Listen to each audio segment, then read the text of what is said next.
Good morning, everybody. It's 8:30, and we'll call this morning's meeting to order. Our first item is to approve the agenda, and we do have two agenda additions. The first one is a request to replace the courthouse irrigation system, and that'll be presented by Joe Olson. And then our second item, at approximately 10:30 this morning, will be an update from the Clay County Extension Office and regarding the 4-H and the 4-H County Fair. And I understand that Jay Rader, the county fair president, will also be here for that. So move to approve with the additions. Second. Okay, we have a motion and a second. All in favor signify by saying aye. Aye. Opposed, the same. Motion carried. Citizens to be heard. Do we have any citizens to be heard this morning on items not on the agenda? Seeing none, we'll move on to the approval of the bills and vouchers. Move to approve. We have a motion and a second. There we go. Second. All in favor signify by saying aye. Aye. Opposed, the same sign. Motion carried. Our 8:35 item is a letter to Governor Dayton asking him to continue communication in reference to flood protection. Mr. Berg. Yes, good morning, Mr. Chair and members of the commission. What you have before you is a letter that is being drafted for your consideration to send to Governor Mark Dayton. If you recall, there was a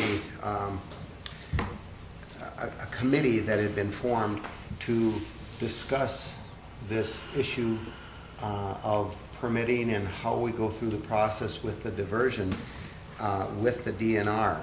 And they had met a few times and communicated about steps of improving communication or continuing communication, what would need to be done in order to meet the qualifications for a permit and things along that line, just having dialogue with them.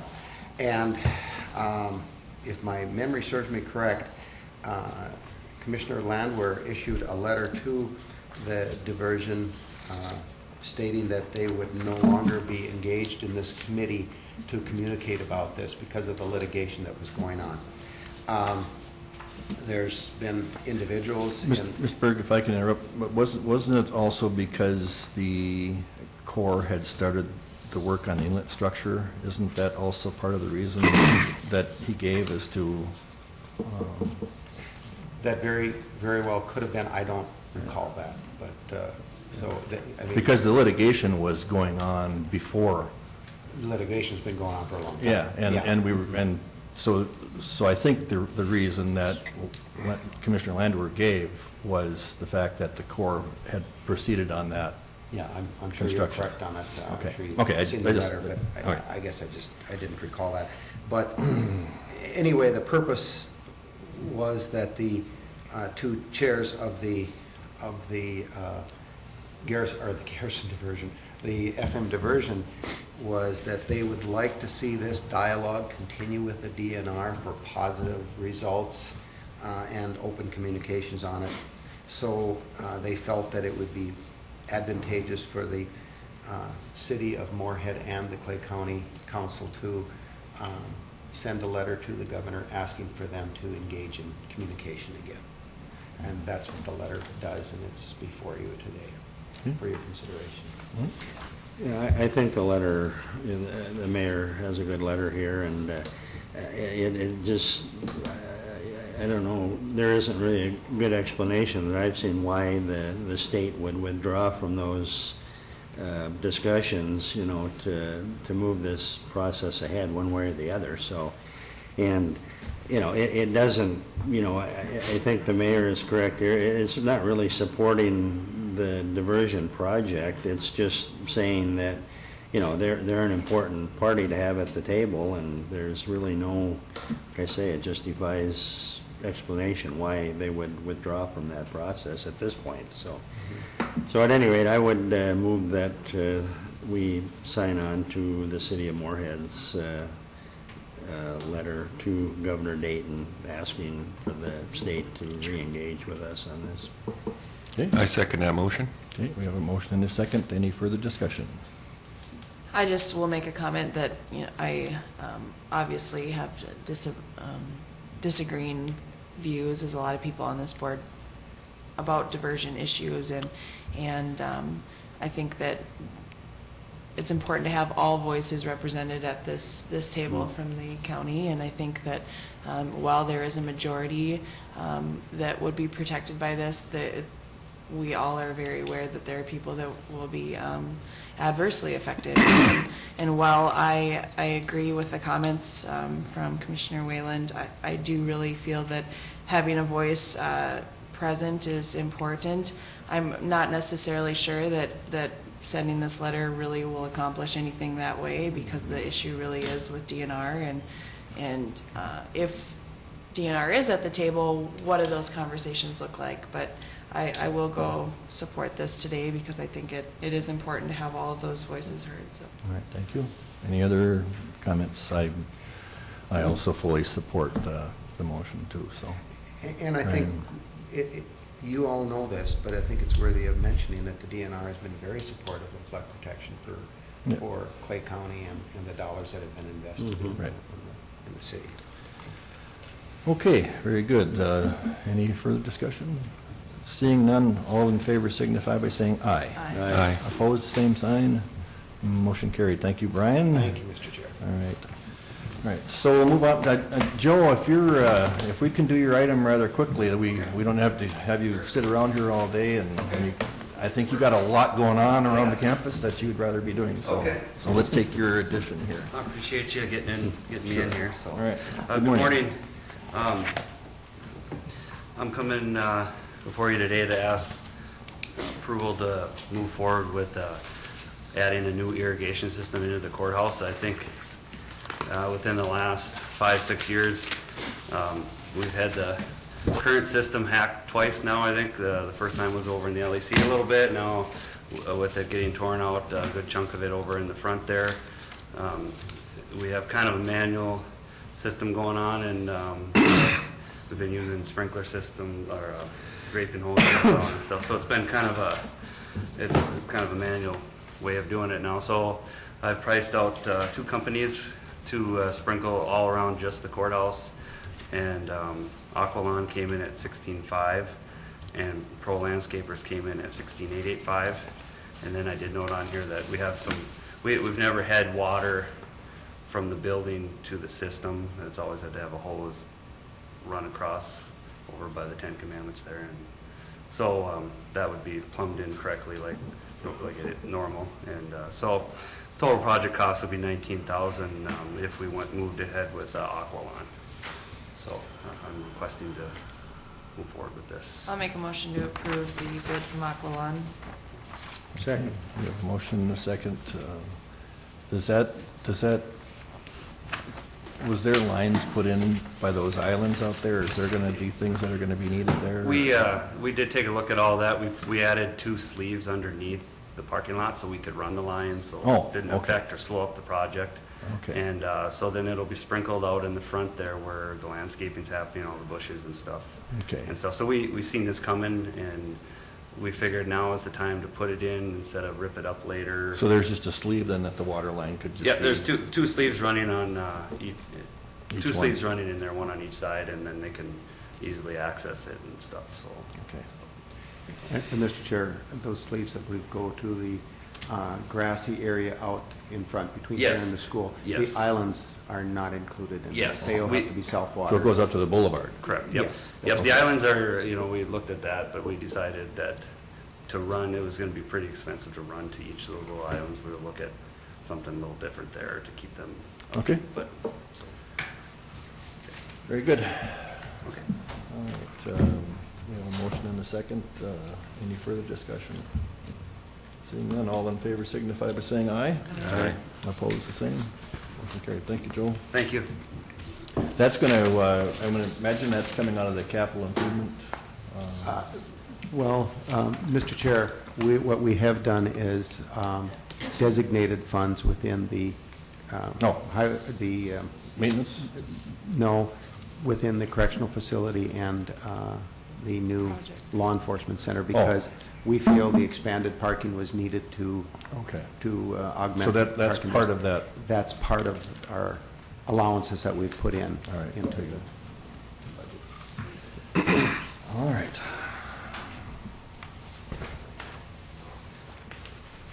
Okay, we'll move into our next item, and that's the update on, well, we have Klein here, okay.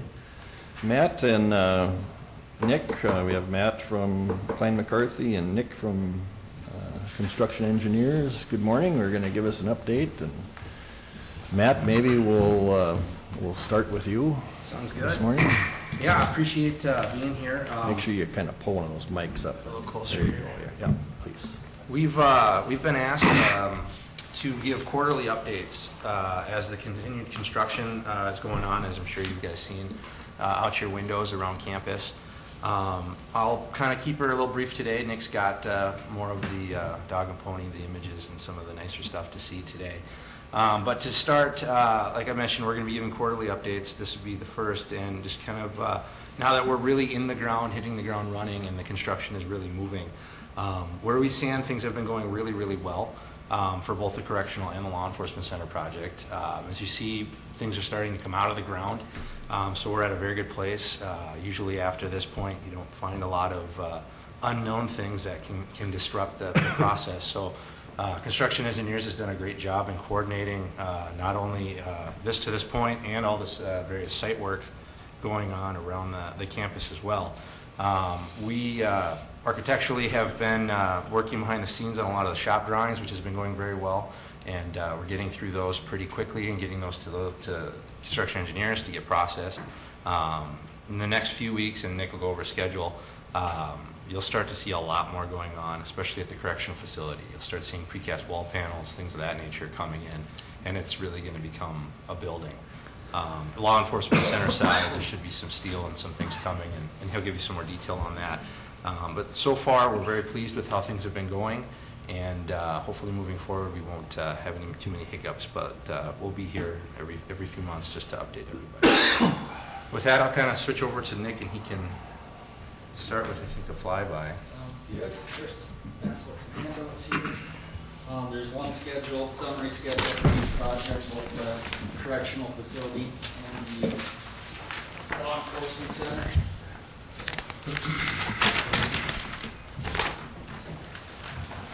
And just to piggyback on what Matt was saying, kind of since construction started, we've been having weekly coordination meetings, both for the correctional facility and for the law enforcement center with subcontractors.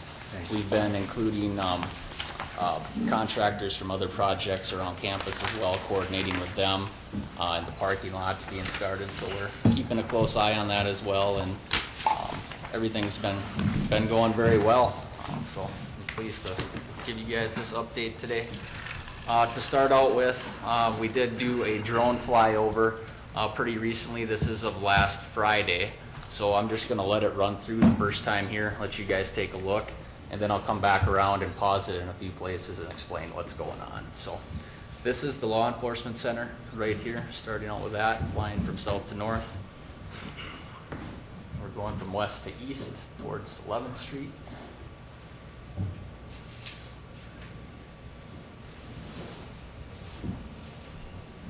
Just kind of rotates around from north to the west.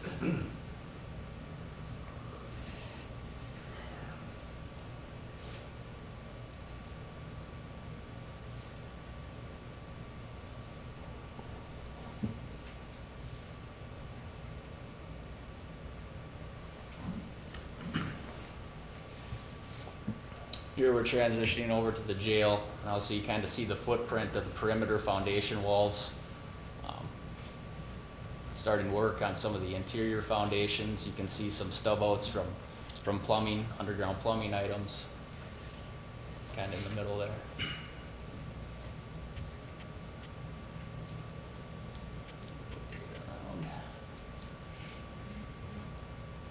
So you kind of get a good idea of the size of the building with kind of this overhead view. It's going to be pretty impressive, I think. Okay. So we'll go back to the front here.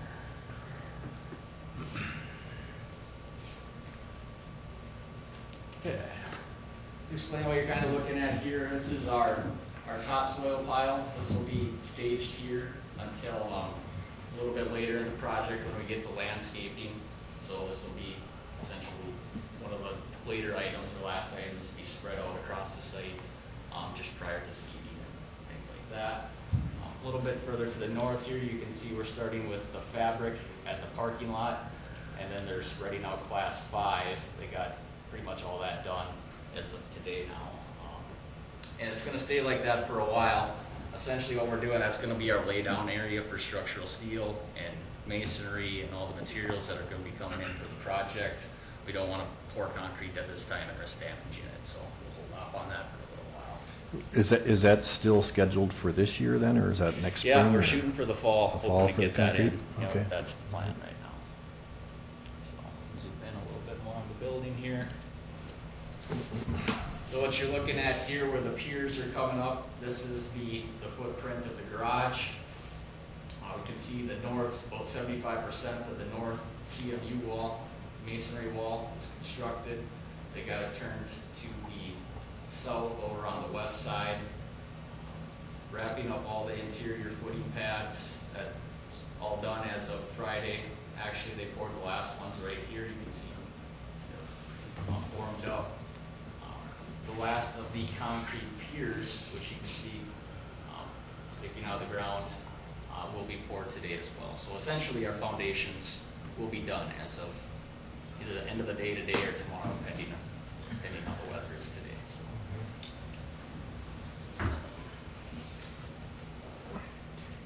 And Mr. Chair, if I may, and Nick, Yep. just to remind the commissioners too, what you just pointed out at the garage, the reason why that has got the center columns and the concrete is because that is being built sturdy enough to support a second floor. That's 12,500 square feet that is built for future expansion. Yep. And I think that's really important for the public to know too, that the board was forward-thinking on this and wanted that expansion built in. So Absolutely. that's why it looks like it's pretty solid for a garage. Yeah, it is. Okay, what we're looking at here from the west, this is, the masons are forming up, working on the west stairwell. Right now, they jumped over to that, reason being, we got the concrete guys forming up the last of those poured columns over here in the garage, so they're working with one another, kind of coordinating. Concrete guys are over here working, masonry guys are over here working, so it's been working out very well, and as I mentioned, the foundations are wrapping up here this week, so they'll be out of the way of the masons, so they should be able to take up a good amount of space later this week. And that mason goes the inside wall of the garage too, correct? Correct, yep, that whole perimeter of the garage right here where you can see the foundation Mhm. is gonna be CMU. And it'll be our fire separation wall and everything else, and keep the garage, and the office is the office, so we don't have cross-contamination of exhaust, things of that nature. You know, that have concrete on the roof? Yep, that'll be poured roof deck. Or roof deck, yeah, it's metal deck, corrugated deck with concrete, so that if and when a second floor were ever built, you're ready to just kind of. And there's still fire protection? Yep. And I'll get into it on schedule a little bit, but Okay. with the metal decking, once we essentially get that on, we can start on framing the interior as well, once we get slabs in place. So it's nice to have that application because it allows you to get started on the inside a little quicker. As opposed to the precast, you have to get the roof on before you can start on the inside.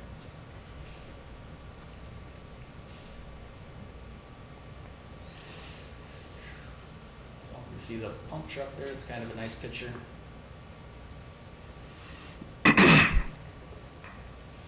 Okay, we're at the jail. Oh.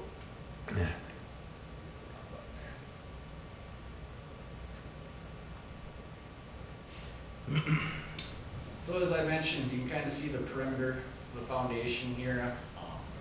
As of Friday, they started putting the foundation insulation on the exterior of the foundation wall. So once that gets done, they can backfill to the outside of the walls, and really opens up a lot of things. It's got to be done before the precast gets started. So we're excited to see that going. And I think we're looking at around the 25th of July for the precast to start. Two turning. Yep. weeks from yesterday, right? Yep, Yeah. yep. Actually, we'll be setting Crane up next we'll be setting up the crane next week, so you'll see that happen. It'll be a pretty massive crane, 200 ton.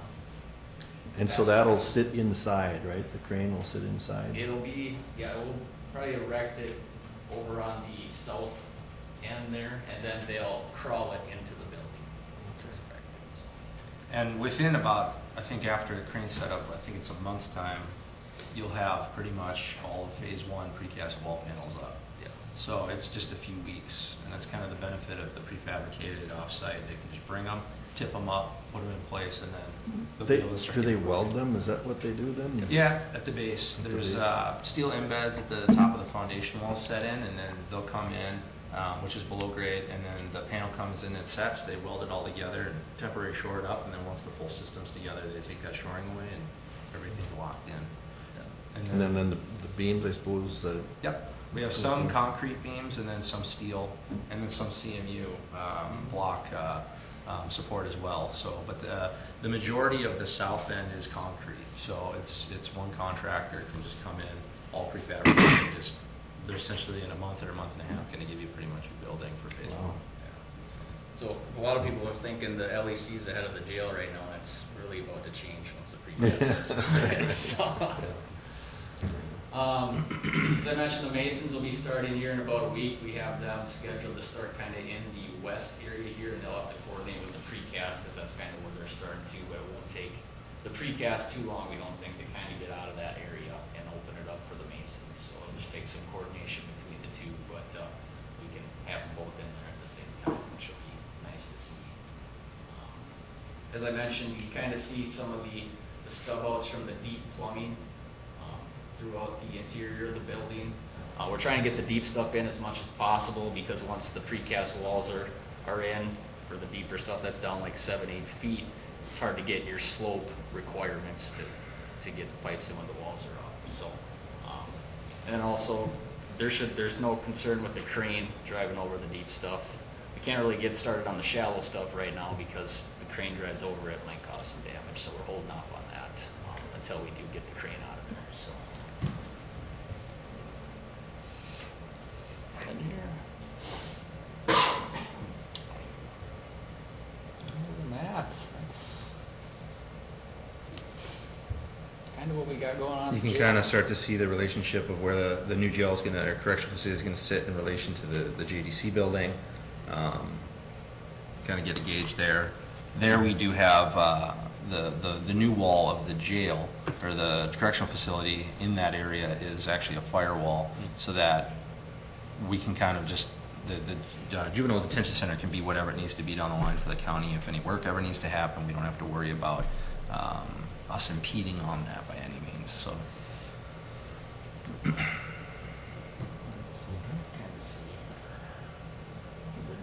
You can Kind of the entrance of the jail is going to be kind of. Along this side, you can see where that bump out is to that 45. That's the vehicle sally port. So that will be the new drop off for inmates as someone is arrested and brought into the facility. That'll be a drive-through there. And then the south end of the picture you see now is kind of the main housing side of things. And then as you move to the north, intake is near that garage area. And then obviously phase 2, where the existing jail is removed, is where all the programs, the office areas, some of those things that are laundry, things like that. Yeah. And this is a view from the north. Administration and kitchen. Administrative and kitchen, laundry, and just kind of the last little courts, transfer, holding cells and things like that. So right here during phase 1, or at the completion of phase 1, this is going to be the main entrance essentially until phase 2 is complete. So, okay. And that, any questions or anything you want me to zoom in on there? Mr. Chair, before you go to the questions, Nick, could you back up a little bit? And I Yeah. think, the commissioners are well aware of what is going to happen, but if you can back up and show the law enforcement, yeah, there you go. In the second phase, what happens, the demolition, and how that's going to kind of come out. It's nice to look at the pictures and talk about that. Yeah. So phase 1, you guys see this wall on the east side here is the perimeter of phase 1. We actually did a portion of phase 2 heading further to the east right here because there's nothing in our way of getting that wall in at this time, and we can get more precast in at this time that way. But essentially it turns north right here. You can barely see it, and it's essentially going to engulf the annex. and then a little bit into the existing LEC, but not too far. Essentially, this area right here is where we're gonna tie in, and we'll do temporary, you know, security walls or whatever's needed to separate phase 2 from phase 1 to keep it, you know, nice, clean grade. And this is a good photo too. You can see the existing stair and elevator shaft to the tunnel for access to the courthouse, which is that little piece that sticks off, excuse me, the south end of the law enforcement. We're retaining a portion of that, and if you recall, that's kind of what we've built around, so that we didn't have to, or the county didn't have to have expense to redo that portion. So that's, you can see it pretty well in this photo, the piece of the puzzle that we're reusing. And then where the existing law enforcement center and jail sits today will then become kind of a buffer green area between a new parking area and the jail, so that parking's not right up against the building, which you usually don't want to have. So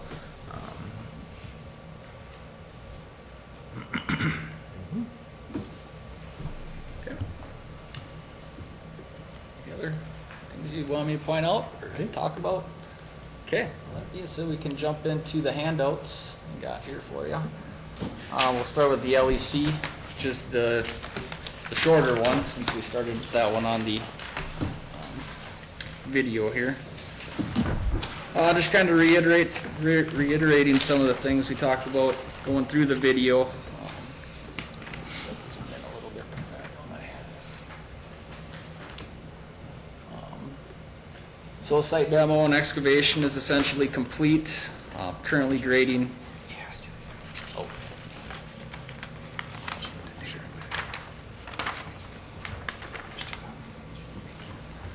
And then grading the east parking lot for our laydown area, as we discussed.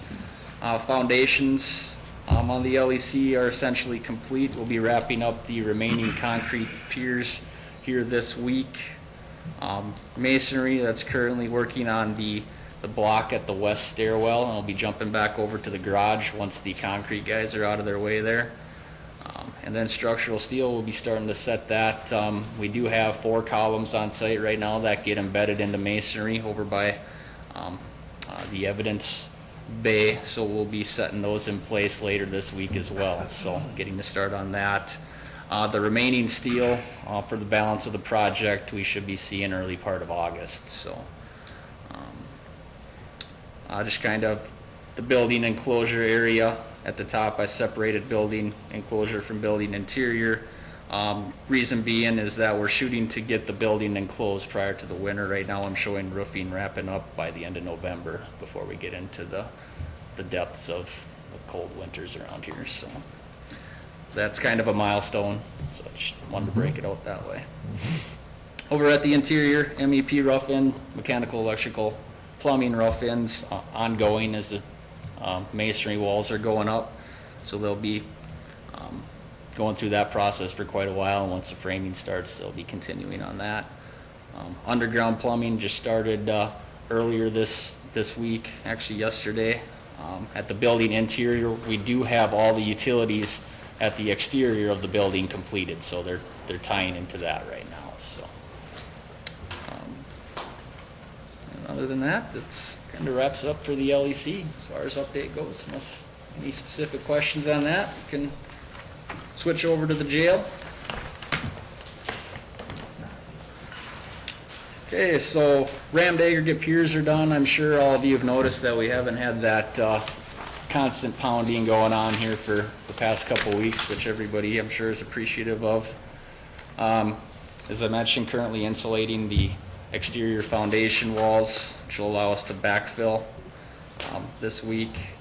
Talked about erecting the crane here next week, by the end of next week, and starting the precast walls the following week of the 24th. So same deal with this, essentially. Switch over.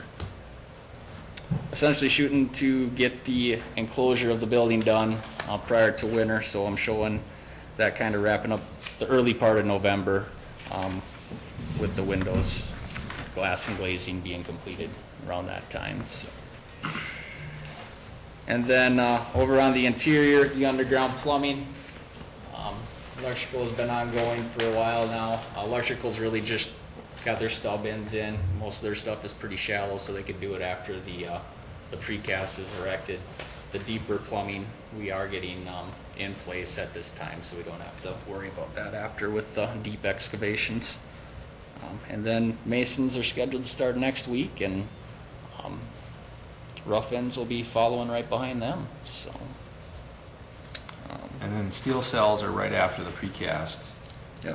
And those, again, are prefabricated modules that will get shipped in, set in place, and I think they can install anywhere from, depends on the weather, but I think up to like 12 or 15 a day sometimes. So, Yeah. and those are fully done once they're in place, rather than connections to the rear. So I think you can see there too, the precast is a very short window, and the cells are a very short window, and that's part of the benefit of doing the prefabrication offsite. Right. And trucking it in, so.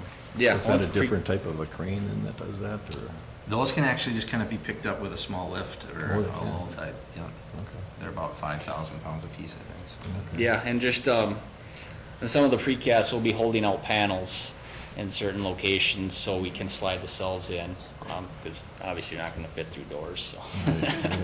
So there will be a few gaps in the precast until the cells are in, then Then they'll close then it. wells will come back and close in those openings, yeah.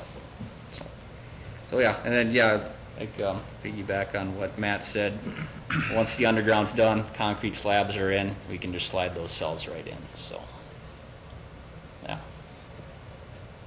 So, other than that, yeah, everything, just to reiterate, has been going extremely well. We're very pleased with where we're at on schedule and how the project's coming along and the progress and the subcontractors that we've been utilizing. They're doing a great job, so.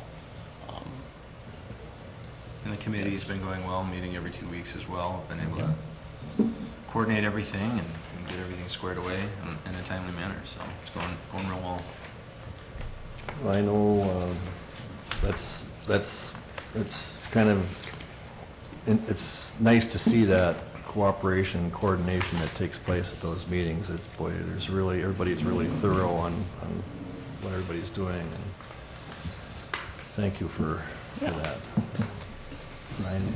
Yeah, Mr. Chair, I think it'd be okay if the board had any questions. You know, I know we've talked about it as this has progressed, but Matt, your drawings, even though they're very complete and detailed when the project starts, there's still things that do come up from Department of Corrections and the inspection reports and things that we need to go back and do some changes on, correct? So that the board is not surprised by change orders that come in for some of these things, because we'll need to be approaching that with the board very soon. And I think it's just important, I mean, sometimes people think it's all tied up and all in a nice box and then passed on, when it's really an ongoing process, correct? Yeah, there's always a level of, and that's why some of those contingency things are kind of maintained throughout, but there's always a level of coordination or manufacturer changes, product types, in the field conditions, field verifications, things that cost small, minor verifications that we might have to revise a detail or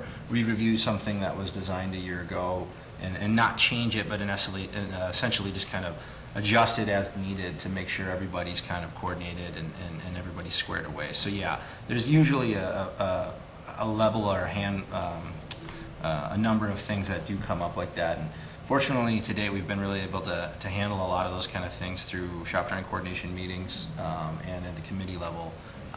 And then in the future, yeah, as things come up, there's probably change orders and things like that. Thank you. Any questions from the board? All right. Good work. We'll see you It's going again. well. Thank you. Thank you for the More report. photos next time, too. Okay. Thank you. Thank you. Thanks.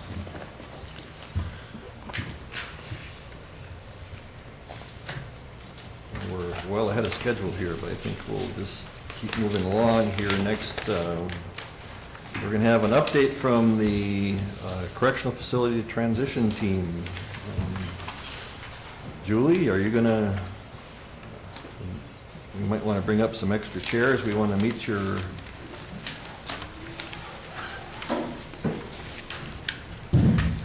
group here. I'll start off by saying, Commissioner Whalen and I had an opportunity to pop in on your week of intense training that you went through for this process, and we're quite impressed with the amount of work. And so I'm going to let you, Julie, introduce your group and Great. and have them talk to us about what they're doing. Sounds good. Yeah, it was a great experience. We were really lucky to have the federal government come in and get that program for us because we learned a lot. It was pretty overwhelming, but very thankful that they were able to come in. So we have a supervisor for our transition team, that'd be Kay Johnson.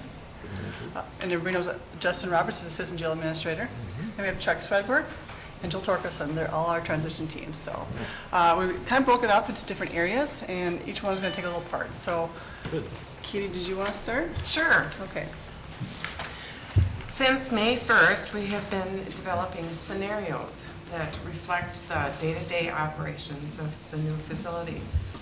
Scenarios are working documents that set forth the correctional facility's general operating philosophy.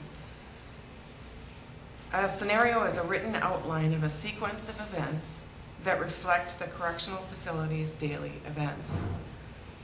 As we started this process, we had to give names to areas, so we named the housing units after local rivers: Cheyenne, Buffalo, Wild Rice, Maple, and Red River. The future housing units names are going to be Mississippi and Minnesota. We are clearly defining the housing units and their purposes. Classification was a starting point for that definition. We decided on a primary classification format to follow. There are specific processes to designate an inmate to a housing unit. Behavior-based is one small portion of that process. Posts are the area where the staff will be stationed within the housing unit. Duties will be given to each assigned post. The transition team have been developing on the concept that we want a smooth flow within the facility. External and internal source documents have set forth legal requirements that the facility must meet. We have been diving into these documents, picking them apart, and revamping them to fit what we would like to envision the correctional facility to reflect. Some challenges we have come across are how we have had to adjust to each phase of the build. Multiple scenarios for each phase. We are tasked with drawing up multiple or a total different aspect of a certain scenario because we are a two-phase construction project.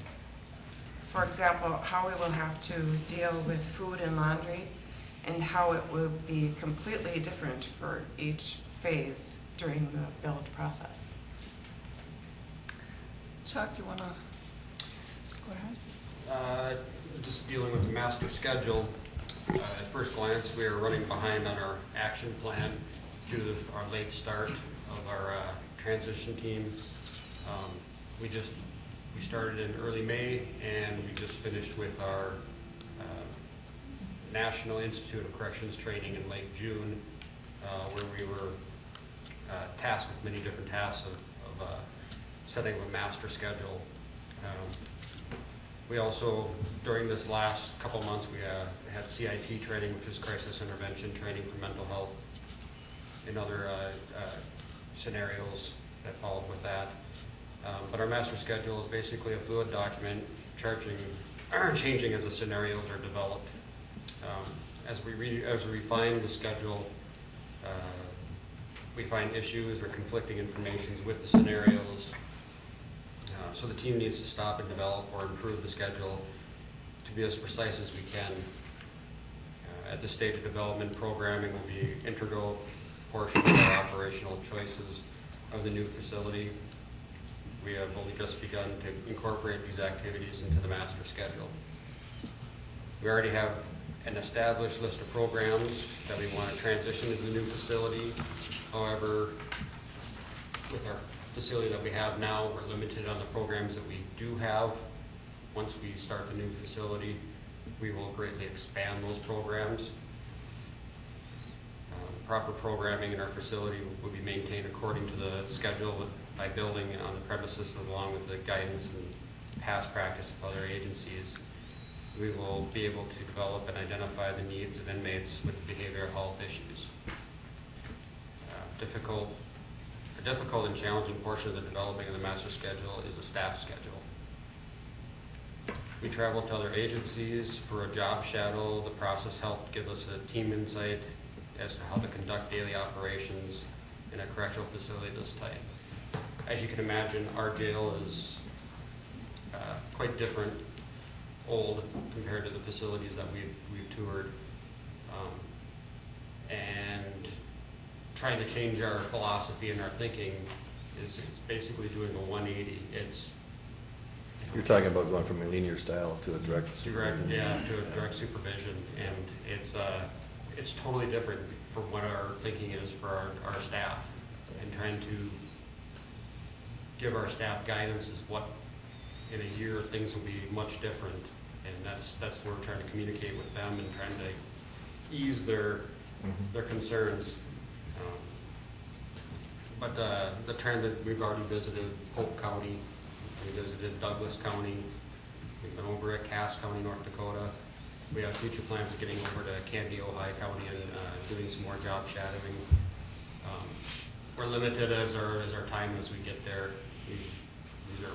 We're more interested right now is actually seeing a facility than as we tour these facilities, we get more accustomed to what they look like and what their operation is like. Now we want to actually sit in with the guard in their position and their post and see how the daily operations go from during their shift. So the correction officers that you're referring to, and there's going to be quite a change, obviously, going to that. Has there been any consideration to having them see firsthand what a direct supervision, or have they been to them? Have they seen them, Julie, that you know of? Or would it be beneficial for them maybe as a little bit of a ease or comfort to, even Cass County has a very similar direct supervision. And maybe, if they're hesitant or if they're worried about the change, maybe to go talk to somebody who is in the direct supervision pods to get an idea from them. Maybe they'll find out that there's not quite so much to worry about. Have you given thought to that? We could try and look at that in the next spring Yep. with training Yeah, hours yeah. as it is. Yeah, It yeah. might be tough, but I know the National Institute of Corrections does have direct supervision type training, and I'm hoping maybe we can get our hands on some of that. That'll give them a little bit of a taste of how it's different than a linear style jail. But When I first heard, the reason I suggest that, say that, Julie, is when I first heard about the direct supervision type, and they start saying, well, they have one correction officer in amongst 60 inmates, and I'm thinking, boy, I don't know if I'd want to be that guy, just first hearing that. But then when you go into those places and you talk to those individuals that have been in there and are working on it, they have little concern. And so I think that's really important. I don't want us to have our staff scared off before we even move in, so whatever we can do to comfort that, I think we need to do that, so. But we've been discussing that a little bit with some of the existing staff. We just have the one direct supervision pod in the new facility. The rest of them are kind of indirect supervision, which is really run similar to how our annex is operating. Oh, okay. Which we house up to 30 guys there, Right. so it is very similar. When I'm bringing that up to people, because there are some concerns from some of the staff, I wouldn't say concerns that they're going to leave the job because of it, but they're just some concerns. When I point out the fact that we really already are doing some of this at the annex, they're a little better about it. They start to think about it, and I think they realize, oh, you're right, we do this to an extent, so. Okay. I didn't mean to interrupt. You can No. continue on. No, that was pretty much the existence of the master schedule, is that it's continually changing as we develop our scenarios. So what's it going to take to catch up on your schedule? Your very first comments were you're behind. So. We are. We realize that a lot of our the time that we spent, as national Institute for Corrections was explaining to us, we kind of just realized they laid out the master schedule for us as to when we open. We realized we're like, huh. We had a good flow going at first, and we thought we had accomplished so much, and then we went to You the did. training, and then they, oh my gosh, we've got so much work to do. I think we've had talks before where if we felt that we're getting behind, that we could come back to the board and approach that subject. And I think we will, but we'd like to see if we can't get caught up. Sure, good. You know, and see if we can get, you know, a little more done before we come and ask for additional help. I think when the training portion comes in and the hiring portion and getting the lesson plans ready to go, I think we're definitely going to need some assistance at that time. So I think until we have more of those answers, or the questions and answers to ask you. I think we'll be discussing that Yeah, later in a little your- bit here, and so I think we'll hold off on that request at this time. You know, this team is really critical of the work they do, but National Institute of Corrections, the two trainers we had, at the end of the week, they had nothing but good things to say about these three. Yeah. We're very lucky. They basically took the training manual, because they started 2 months earlier than this training, and they took the training manual and they self-taught, themselves how to do this. And we're doing a lot of the scenario development beforehand. It's just some minor tweaking that has to take place, but they were impressed with how far along they were already. So we do have some areas we have to catch up on. They are right in that, but there are some areas that we're ahead of schedule on too. Joel? So turn it over to Joel. Yeah, get right up to that microphone. Good morning. Good morning. Over the past couple months, we have been dissecting these scenarios that we've been coming up with, and we have traveled to these other agencies, and we've been able to see how their jails look and operate. And we've come up with, it's very important for us to have maintenance assigned to the correctional facility. The Clay County Correctional Facility will have complex systems that are complicated and intricate. Correctional staff should not be tinkering with or touching these systems. We are not trained to repair these systems. Plumbing, electrical, brand new computer stuff. I mean, this is a state-of-the-art facility. We would be running the risk of voiding the warranties for these systems if we attempted to repair them ourselves. Training alone is extensive according to the National Institute of Corrections. Installation is only the first part of the complicated process. Effective operations of the correctional facility are dependent upon the effective operations of the building as a whole. Situations will arise that we will need to have a member of the maintenance department on site. This could be weekends, in the evenings. We're going to have inmates that are going to be causing issues, maybe plumbing, maybe our whole computer system might shut down. But it will involve immediate response for the safety and the security of the facility. The amount of duties, it's a very long list of responsibilities according to our current scenarios. Like I currently said, the plumbing issues, the electrical. This is a brand new facility. When Douglas opened their doors, they had the inmates in the building, and then all of a sudden they realized they had no hot water. And there's just a number of things that can definitely go wrong in those first couple months. And it's good to have someone there to keep these brand new, state-of-the-art electrical, plumbing, all that stuff, up to date and fully functioning. The National Institute of Corrections on a daily basis was making mention of the importance of having designated maintenance staff. That's one thing that we got out of that training, was make sure you guys have maintenance staff on site. The amount of time and money commissioned to build the Clay County Correctional Facility has been an enormous task.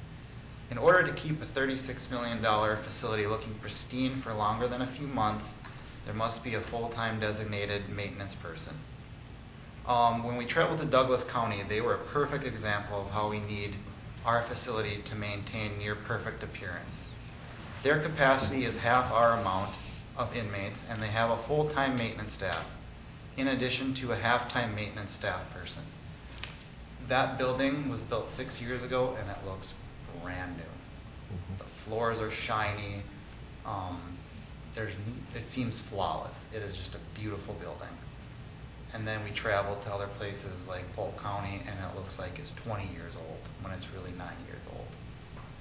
I'm not sure if they have designated maintenance or not, but that's one thing we've come up with, was maintenance was a very important part.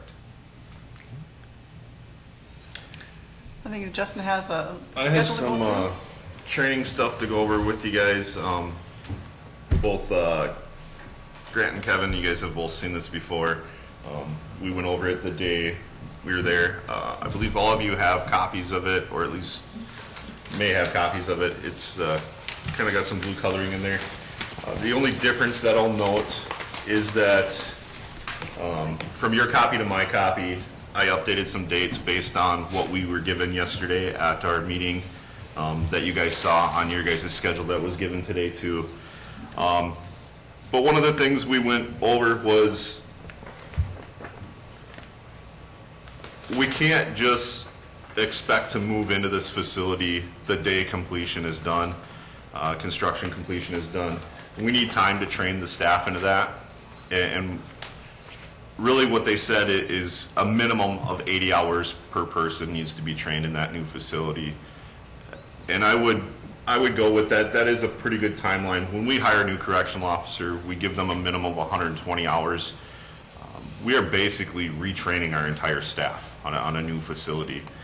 They do, obviously, the vast majority of our staff know how to handle inmates and stuff like that, but how this facility operates is completely new to what our current jail is. So 80 hours is a good timetable, I think, for that. But so as you can see in the red, kind of in the middle there, we have construction completion.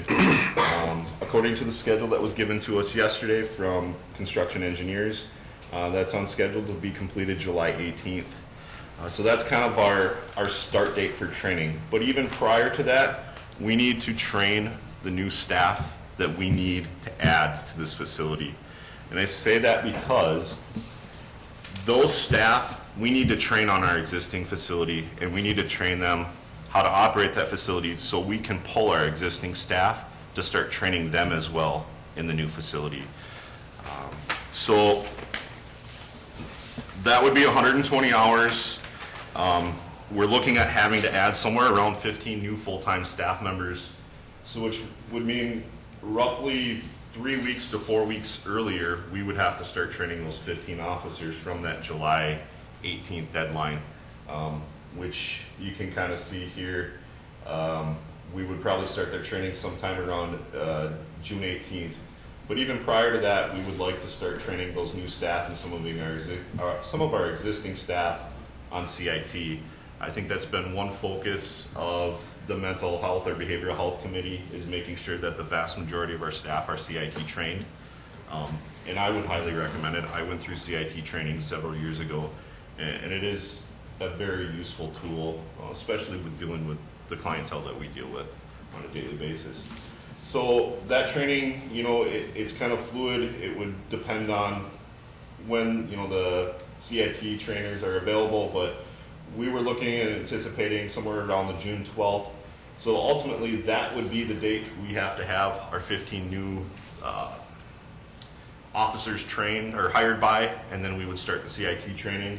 It's a 4-day course, and then the following week we would start their 120 hours of on-the-job training in the current correctional facility. To have them trained and completed training by July 18th.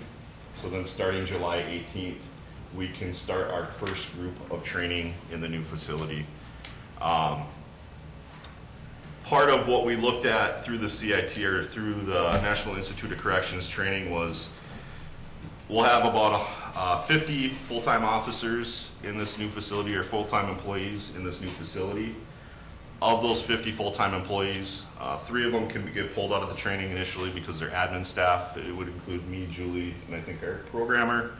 The 3 transition officers additional to that, because they're the ones putting together the training. They know how the facility kind of operates.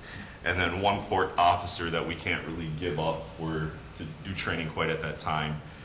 So that would leave us with 43 full-time officers that we have to train. To continue to operate our current facility, we need 25 officers on the schedule.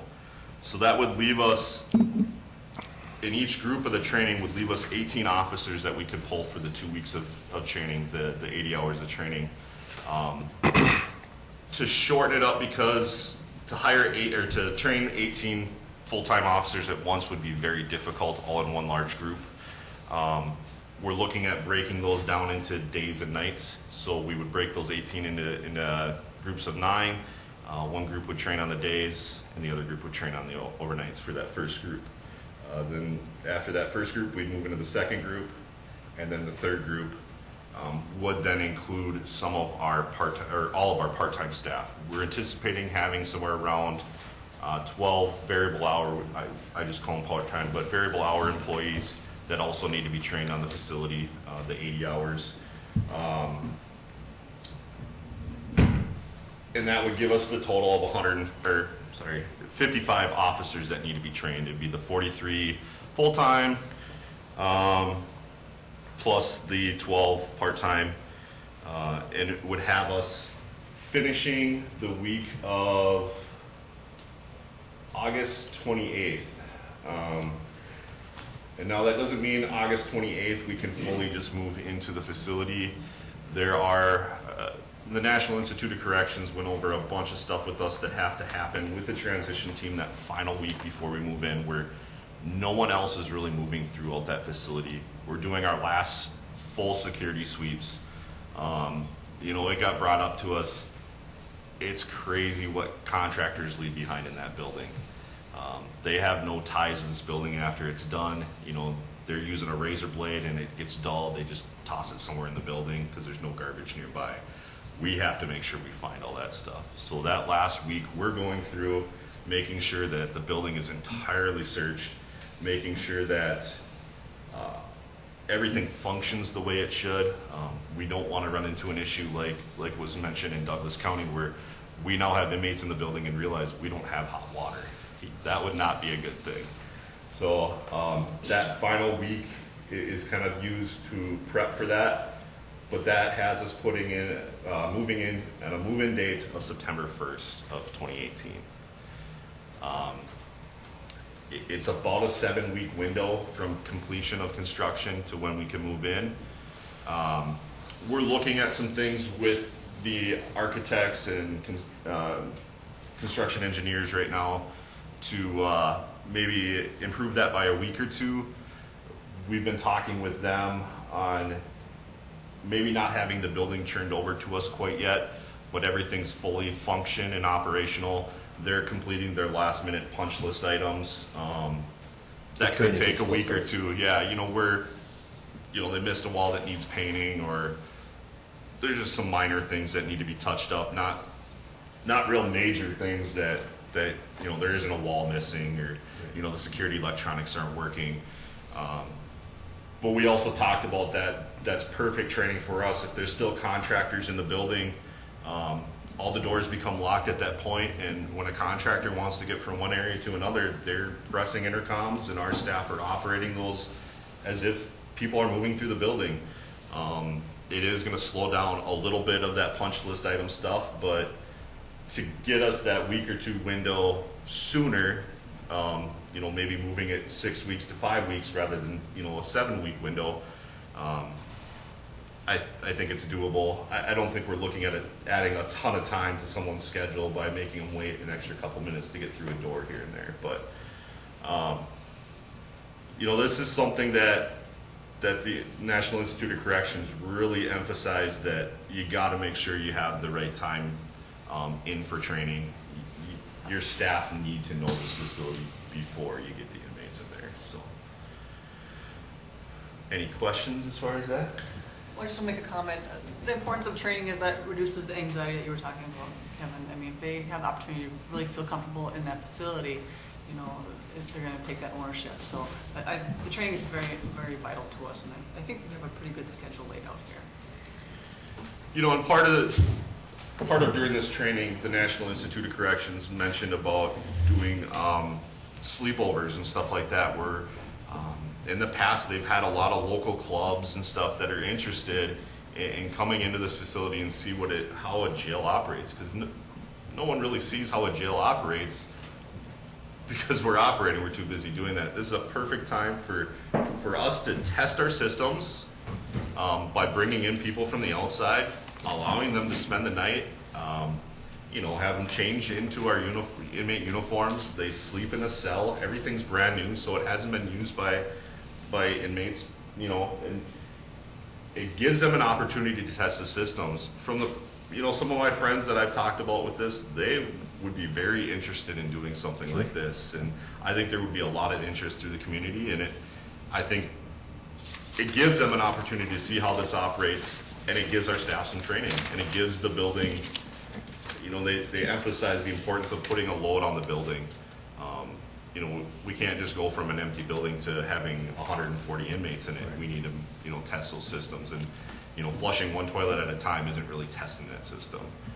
It was brought up to us, one of the facilities that the National Institute of Corrections helped open, they had an overnight sleepover, and they told them all, they gave them instructions, go to your cell, put your bed together, check the lights, check the intercoms, flush the toilets, walk around and stuff. Everyone went back to their cell and they all flushed their toilets at the same time. Because the system runs on back pressure, there was no back pressure because all the water was flowing. None of the toilets would turn off. So, those are the types of things we have to test, because it's not going to take long for inmates to figure that out. So, there are some opportunities to get tours in during this training stuff going on too, and I think it's a good community relations thing that can happen during this time period as well. Well, I think that's an important component. We had a big buy-in from our citizens, and I think they're going to probably want to be able to see this at some point in time, and without having to. I think they want to go in there as a visitor as opposed to a customer. Yes.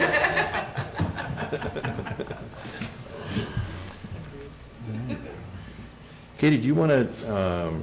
You've been part of the Behavioral Health Committee with Commissioner Grossen and Mojo, Yes. right? Do you want to talk a little bit about what you've learned with that group, or With the Behavioral Health Committee? Mm-hmm.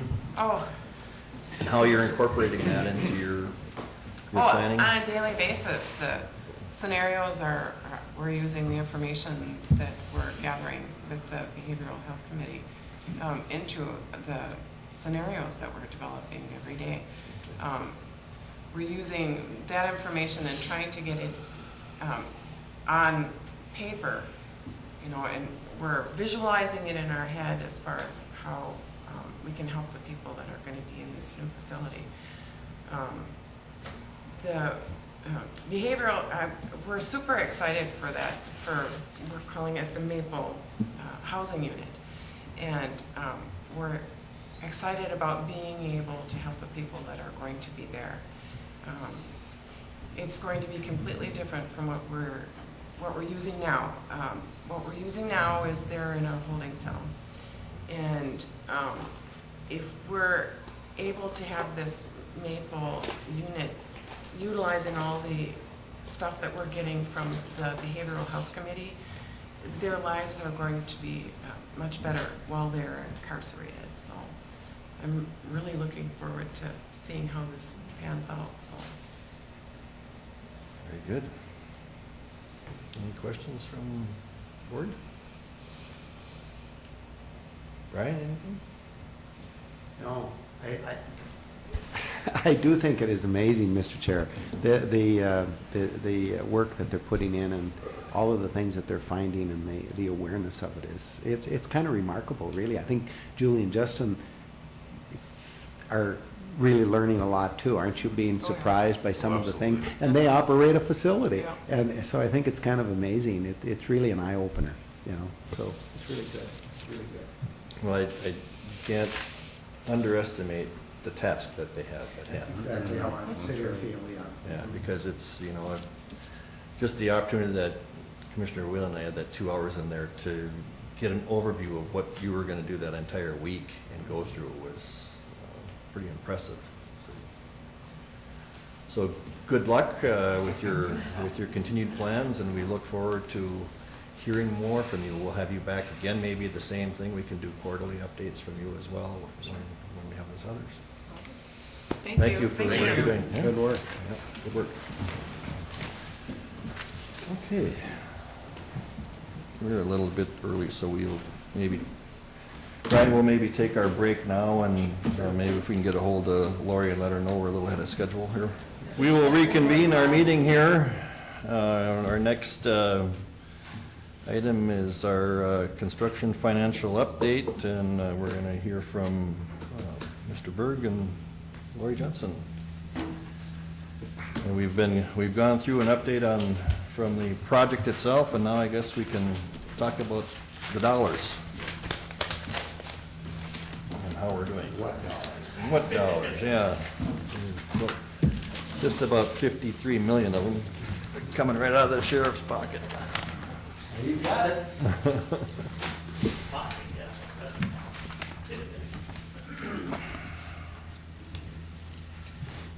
Brian, would you like to start? Sure. Well, thank you, Mr. Chair and members of the commission. It's good to talk about these projects. I think you've gotten an educated update on where we're at. I know you're well aware of what is going on, but then sometimes you wonder, where does all the money come from for all of these projects? And we know it comes from the taxpayers and things, but you're responsible for that, and you want to keep a close eye on that. We fully understand that. And so what you have in front of you is input from, again, lots of different people, and particularly two of your board individuals here, your chair, Commissioner Campbell, and Commissioner Wayland are heavily involved in this, and we went over this yesterday, and we go over with it, I'd say on a kind of a regular basis. We talk about these costs and where they're coming from and obligations of it, and you know, I guess we wished we had a crystal ball and we could tie everything tightly down, but this is kind of our best. That first column is kind of our best guess of what is needed for this project, and we can certainly go through it and hopefully answer any questions that you may have in regards to it. You'll see where the revenue is up on top. I'll call it revenue because it's your jail bonds. You've already sold those bonds for that $37.6 million. That has been received as you show over there, and then we've been talking about the capital improvement bonds that will be needed for the law enforcement center. You set a public hearing for your capital improvement plan, and that was reviewed. And what the figure you were using for that this fall, the sale of, is not to exceed $16 million. And as you see right there, right now, we're looking at needing about $14 million, $13,964,686. Now, we realize that we have a lot of work ahead of us, but we've been saying that 14 to 16 million factor for a good year and a half now, I think. So everything has been kind of coming in where about we projected, I guess. I think Lori, the financial package when we were first looking at this and the payback mechanisms that we talked about, that incorporated more on the line of the 16 million, right? I believe we started with 37.5 for the jail and 14.5 for the law enforcement center. Okay. That's kind of where we did our initial projections at. Okay. So 53 million. Yeah, so we're still right there. Okay, go ahead, Brandon. So I guess, and not to try to reassure you, but I guess that's what we're kind of doing, is that the amounts that we looked like we needed a long time ago, and I know we always get accused, or public entities get accused of spending more than what they say they're going to do. We're trying to assure you here is that we're kind of right on target of where we estimated we were going to be. And then below in the blue is where we've kind of broken it down into different projects, because you've got the jail or the correctional facility project going on, you have the new law enforcement center project going on, and then there's other associated costs. And we've had to move some parking around here. We've bought out just about 2 square blocks of property. We have had to demo them, and so there's been a lot of moving parts here. So what we've tried to combine those under the jail project. We've identified a lot of costs associated with that jail project because the correctional facility expanded into the parking lot, took out about 100 parking spaces, and there was associated costs that we feel, and certainly the auditors, I think, will feel that they are jail associated costs, so that can come under that 37.5 or 37,697 of the jail bonding, and you'll see we're very, very close to that. And then you'll see there that there's, well, just for example, the solar panel that the county has purchased, those 72 panels, which was a total array, was $35,000. We've included those in the other jail project costs. And then there was a lot of infrastructure. Remember, we vacated 2 streets around here, well, really 3 streets, 10th Street, 9th Avenue, and 8th Avenue. And we moved a lot of infrastructure around, and you'll see that the correctional transition team is also figured in the funding there in this time period, because that's kind of a one-time cost. And then the parking lots and lights and security, the sprinkler system that you approved this morning, that's the dollars is put in there. There's an upcoming heating issue that you've heard something about. We've obligated $375,000 in there. Hopefully it comes in around 3 1/4, somewhere in that area. But we're trying to cover everything that we can figure is in there. So, and then the law enforcement center, the same thing down below there. So I guess as you look over it, if you have some questions, and I know Commissioner Campbell has questions quite often. Is that in there? Is that in there? Is that in there? Yes. And that's very, very good to have that check and balance. I like this format. I mean, it's easy to, at a glance, to see where. Yeah, Lori, everything's at, I really like this. You're doing a Nice job. really, I do have a couple questions. You're not surprised? I would think nothing less. Or comments. Comments, yes. So the heating is that boiler issue that we did preliminarily do some discussions with the board here a couple weeks ago on that, and we did instruct Klein McCarthy to start the process to get. Well, we feel before it's brought to you folks for approval, To get the numbers. we need to have the costs, and you need to Right. know what the options are and what it's going to cost before we go that direction. So we'll get some Yes. preliminary numbers from them shortly. Absolutely, yes. Okay, and then one thing to point out that's really nice to see so far is the contingency that we have, especially on the law enforcement center. They've gone through, and as you heard this morning, that the underground work is almost totally complete. And there's been, I think, is it $4,000 spent Yeah, on something like in that, very contingency? minimal. So it's, so when you think about it, when we talk about contingencies, we have our owner contingency, which is, they're listed separately here. And then we also have the contract contingency, and the contract contingency is more than what the owner contingency is. So hopefully we can get through this project, the law enforcement center, with having a significant amount of that left, and that comes back to us. And the same goes with the correctional facility. We have, of that $29,800,000 in the guaranteed maximum price, there's over $800,000 that's contingency in there. $859,000. And I know, Brian, we've been having discussions regarding some of the things that we know have come up. The board's heard about the issues with the tanks. The boiler is another thing that maybe if those dollars are available, that would even free up more money. So far, we're really tracking pretty darn good here. And especially when you hear from construction engineers where they say the majority of your contingencies are likely to happen underground. Right. So we've got, I think we're really sitting well, and I see the work out in front. You may want to comment a little bit about that work too, but we haven't talked about that much today. But No, we haven't, that's right.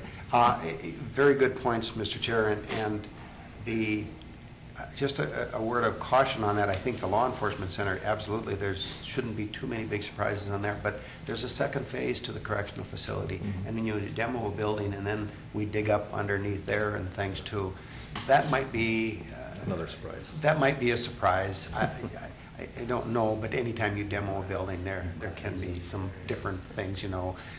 With Commissioner Whalen's service over there, it's hard to say, you know, he occupied that building for about 28 years. There could be some surprise. Well, when I told that story about the original jail when it was built in the 1800s for $1,900 or whatever, part of that story also was that one of the first inmates that they had in there, they found him deceased in that building, and so hopefully we don't find any bodies underneath. Yeah, that's right.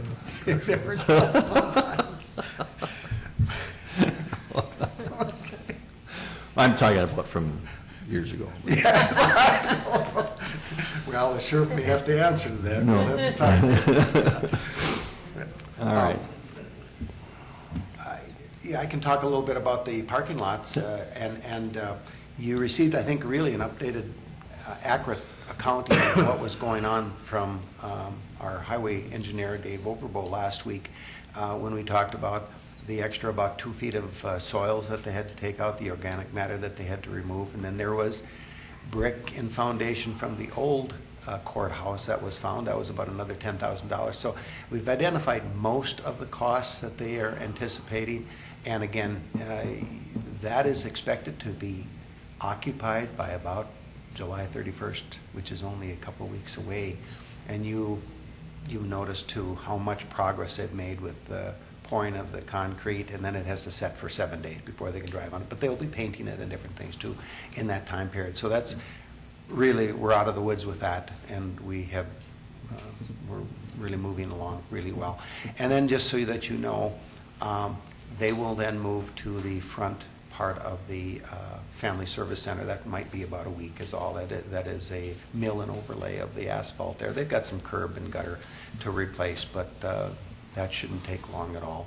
And they've already started on the northwest parking lot, removing some of the berm and things that was there left from last year.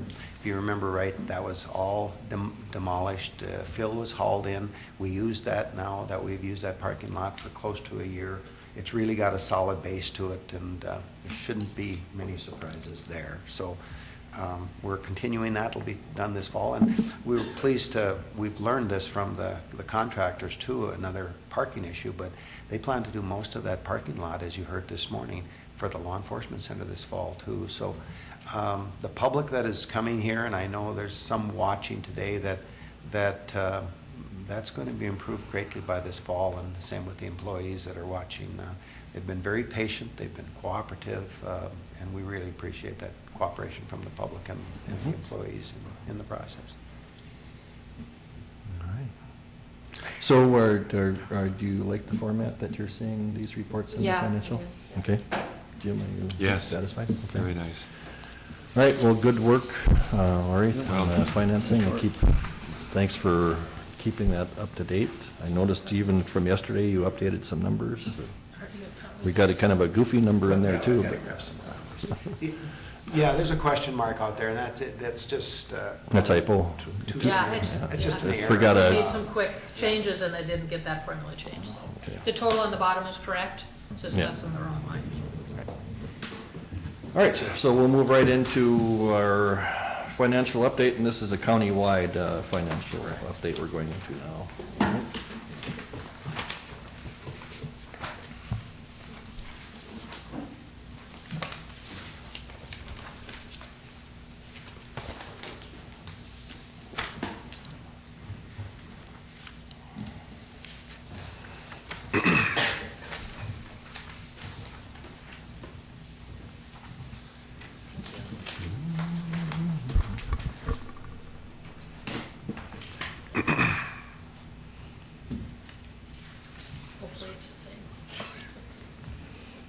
Sure is.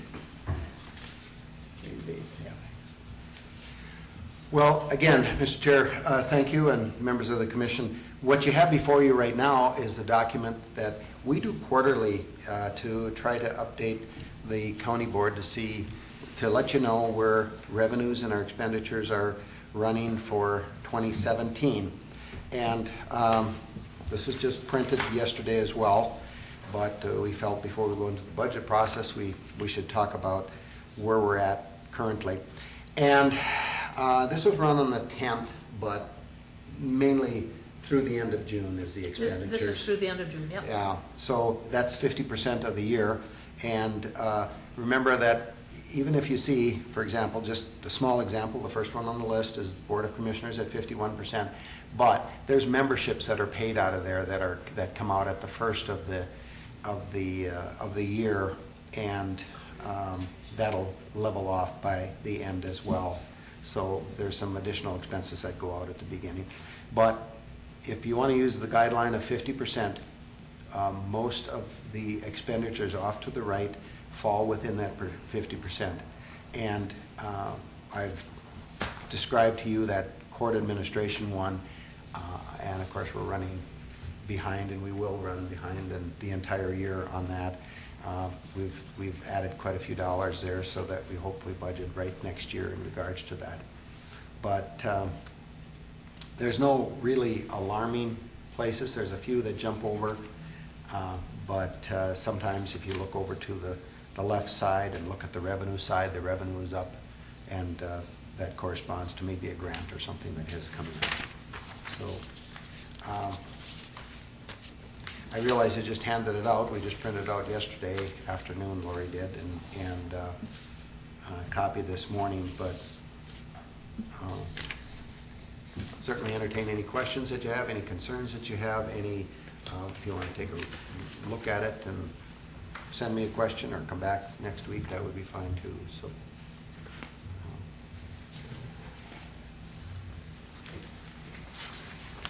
We feel things are tracking. Yeah, everything real well. looks pretty good. If you notice all the debt service funds there, close to that 100%, because we only have one interest payment left to make, so nothing alarming there. It's not that much higher, but why would planning and zoning be at 63%? Yeah, I looked at that too. There were some payments out of planning and zoning, and I don't know if the final payments were on that. Remember that house that we repaired for about $30,000? I told them to put that in planning and zoning because that's where the error came about. And I'm not sure. I didn't have time to follow up on that. So that could be it. That happens sometimes when we have an extra cost that occurs. So typically, Lori, when it comes to, for example, social services, the bills don't lag too far behind, do The they? bills are pretty close, it's the revenues. It's the revenue that comes in later. Correct, yeah. Yeah, okay. So at, roughly 50%, that's one area we look at, and that's where we would see a lot of our out-of-home placement issues. So even though that could be a high line item, there's some other things that are maybe falling below. They're staying as a whole kind of on budget anyway. Correct. That's kind of nice to see that. And the same with corrections. Is that where the transferring of prisoners, inmates is in that? In the corrections line item. Yeah. Okay, well, we'll hear from them a little bit then. I see we have, is there something wrong with our revenue collections? We're only at 6%? We haven't made the first half tax journal entry yet. Okay, Yeah. okay. Obviously, that's a biggie. Other than that, everything else looks pretty good, but that one hasn't been made yet. You don't think you could operate at 6% collections on tax? If you can reduce expenses. That's true, I guess. Okay, any questions from the board? Thank you for the update. No problem. Then, Did you have more that you? well, then we'll go into the budget for this coming Yes. year, just to, Yes, and then we'll okay, all right. review that.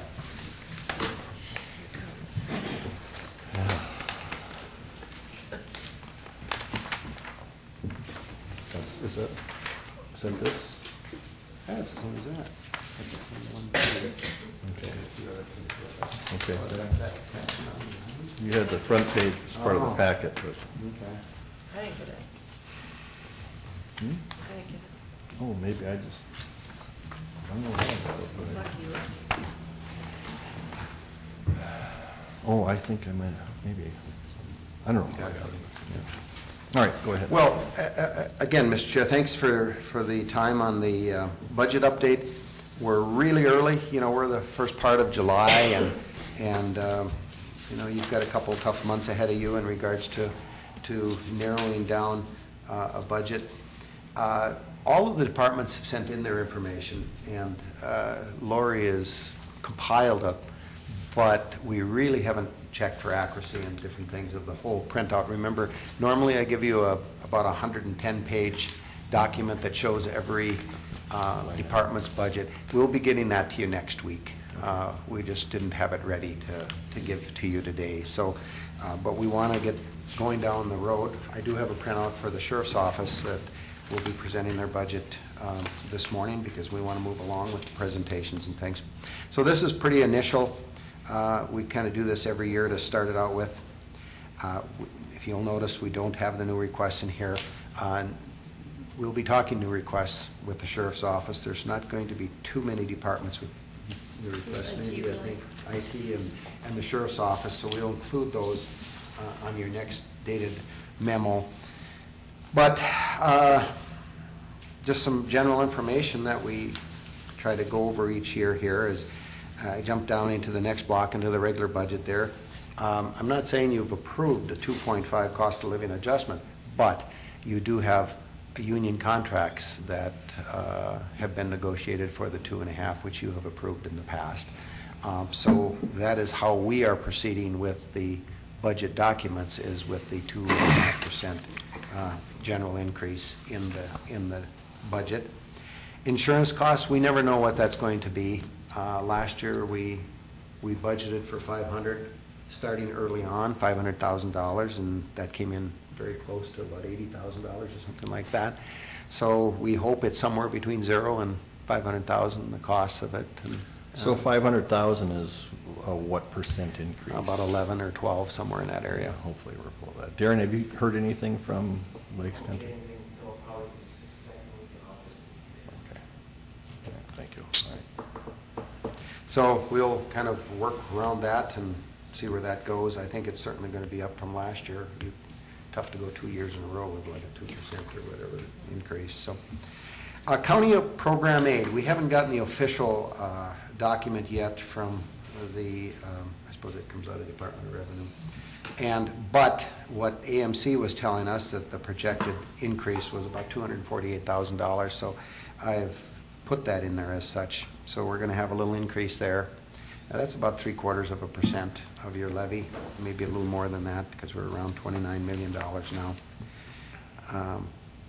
MCIT dividends, they, I noticed, I went on their website, and the dividend is a total, as it down on the bottom there, $10.332 million dividend that they're paying back again this year. And I think that's pretty close to prior years.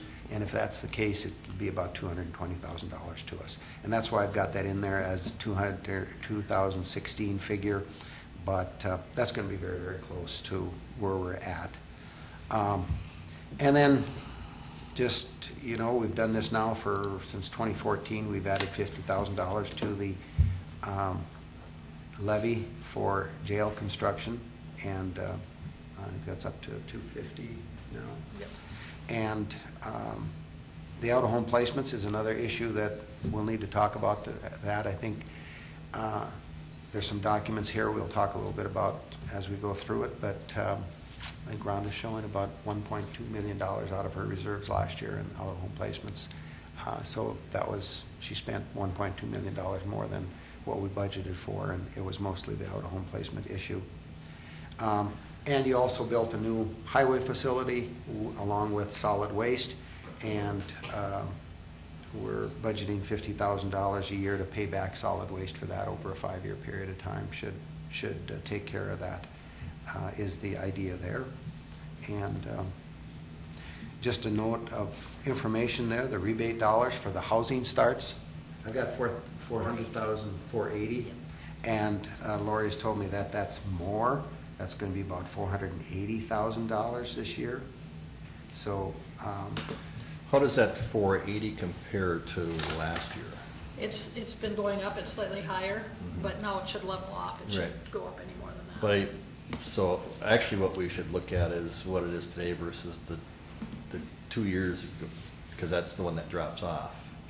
So Right, the but now difference that, be- now, the difference now of more those, come on and they out, so it should but the level difference of off. those from year to year are going to get closer. So, in other words, we budget that payment. It's in the budget, but we don't levy for it. we don't levy Right. for it. Right. So it comes out of reserves. Yeah. Yeah. And, well, we've started today with scheduling of the departments to come in and present their budgets to you. With the sheriff's department, it's the first one. Figured we'd save the best for first. Right? The ones with want the most money. And then, if you'll go to the second page of this, this is something that Nancy Gunderson, your county assessor, puts together. And you'll see about a 1.49% or 1.5% growth for new construction, just about $100 million worth of new construction. That's down slightly from last year. Last year, I think it was 1.78 was the increase. But that's still a pretty darn good housing starts. And then the second, or the third page of it is something that I've handed it out to you before. And the most current data information that the state auditor has on it is 2015. So what I did give you was, if you'll see up on top there, it says Clay County 2014 in the right column and 2015 in the left column. And then it just shows the tax capacity and where we rank within the state of Minnesota. And if you're seeing that the first two, there isn't any change from 2014 to 2015 in regards to our ranking. You'll notice that the net tax levy per capita went down a few dollars, but we still are 76 out of 80. And we went from $427 per capita to $420 per capita in 2015. So what you were collecting from your citizens per capita went down a little bit from 2014 to 2015. That's the most current data that they have on that. So I just provide that for your information. I think it's kind of a nice guideline to let you know that you are 76 out of 87. So you're certainly not in the highest percentage of tax. They start out with the highest taxing is number 1 per capita, and you're at 76 out of 87. So you're at the lower end of it. And then, there was 2 or 3 pages of that, and then the Clay County levy history just shows that where the levy has been the last many years, goes back to 91. And Brian, if I can ask a question, when they do this, so when they talk about the tax capacity and the net tax levy and where we rank amongst counties, is that just on county taxes? It's got nothing to do with cities No, and just school county. districts or anything like Nothing, that? no. So even though, we might be ranked good here, but we may not rank so good in other areas. Yeah. From a total tax Watershed. payment, yeah, by everybody. We compare nicely with other County counties on county government, but there could be other government agencies and entities that change that. yeah, I think that's a fair assessment. Okay. And I they just all wanted to enter clarify. into your I tax wanted to statement. clarify Right. that because. Well, and that changes within the county as well. 'Cause Sure. if you go from Moorhead, that's higher, because Barnesville doesn't really have any debt, so they're Right. pretty low. Right. Yeah, good point. So we need to keep that in mind that this is just comparing This is county just for to the county, county. which, Yeah. that's a good report for us. Yeah. I guess. I just had a comment. Okay. We're in lots of different committees that are trying to be creative on how we're funding things. And as I'm looking at the local and federal and state grants and how we rank statewide, it appears to be that a lot of counties are able to find those grant dollars elsewhere, because we're on the lower end of that, and I know we have some talented grant writers here, but, you know, I just, clearly they're finding the dollars, or maybe we should be more actively Seeking grants.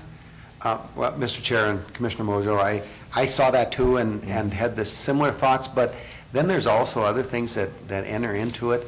For example, even in the county program aid, there's a complicated formula, and it's your poverty level, your people, your senior citizens that you serve. Some of these small counties, boy, they get a lot of aid because of their tax capacity and their seniors and different things. So, yeah, but you're absolutely right.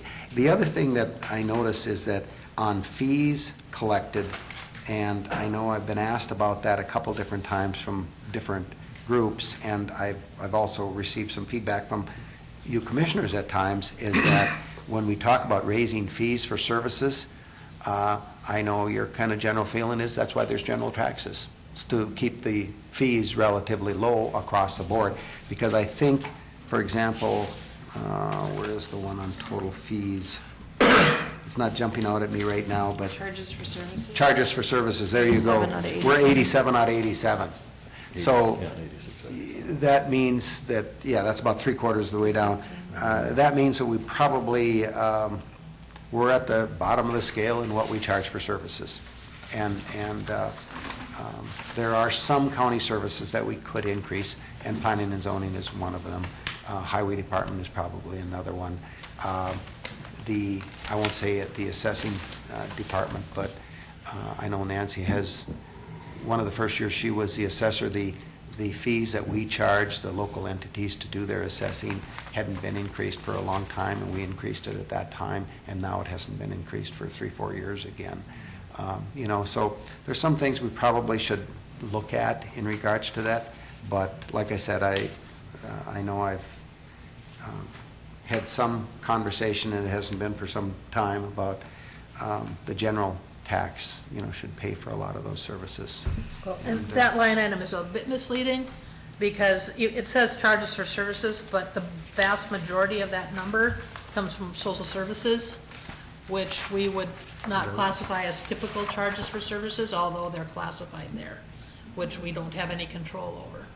So that's the vast majority of those fees. Is it? Yep. Yeah, we can have some of those discussions Yeah. moving forward. There's- And the other thing I'd want to probably state is that this may not be a totally accurate picture, because one of the things that I've looked at before is health. For example, not health and human service, or human services, but on the second page, we saw a zero entry for that. And we know we spend quite a bit of money, even local dollars, on that. I know her request is around that $500,000 mark, No, and it it's- shows zero, so. Yeah, it comes from our it comes from our financial statements supposedly, because it's on the state auditor website. Yeah, surprised that they don't show it on this report.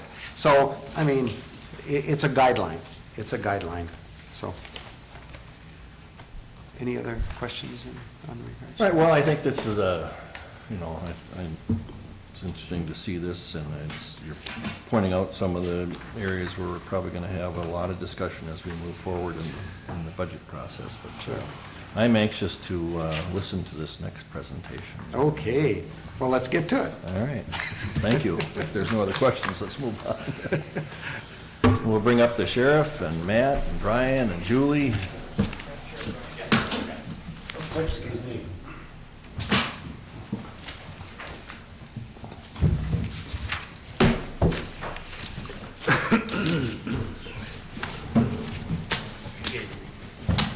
Thank you.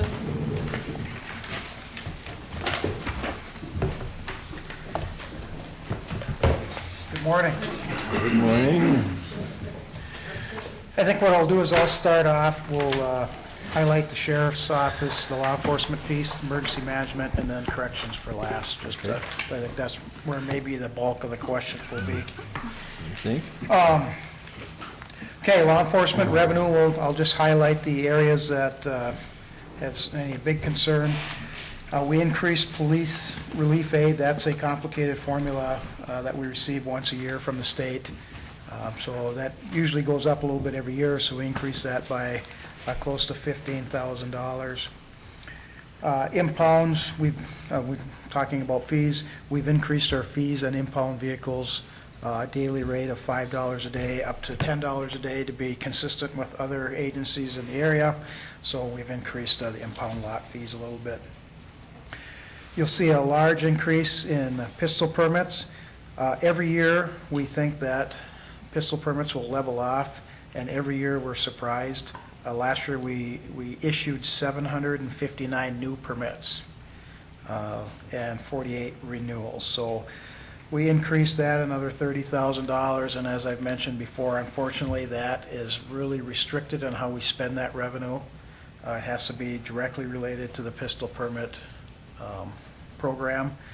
We do spend funds out of there every year for office supplies and whatnot. We're hoping to spend a portion of that with the new facility when we upgrade some of that equipment in there, but we're really strapped when we can spend that revenue. A portion of that will go towards the FF&E. Yes. And the new LEC. Yeah. Roughly about 15% of our record staff day is devoted to pistol permits. So that's really about where we're targeting some of the FF&E for those record staff. Any questions on the revenue before I move on? Expenditures, really, we're down a little bit this year. Some of our full-time salaries down, as I've mentioned in the past. We're having this retirement transition, so higher paid staff are leaving and lower paid staff are coming in. By that token, too, I've had to increase the uniforms a little bit. We have to replace some uniforms. You'll see a $3,000 change in the impound lot. I talked to Joe Olson, the maintenance supervisor. We have been paying the snow removal in the impound lot for the last few years. It's the same company that does the whole campus, so Joe is going to take that. He'll put that in his budget, and we're just really taking it out of ours. I would like to note that there's a little increase in training at the end of the legislative session. It was after the budget was prepared for our office.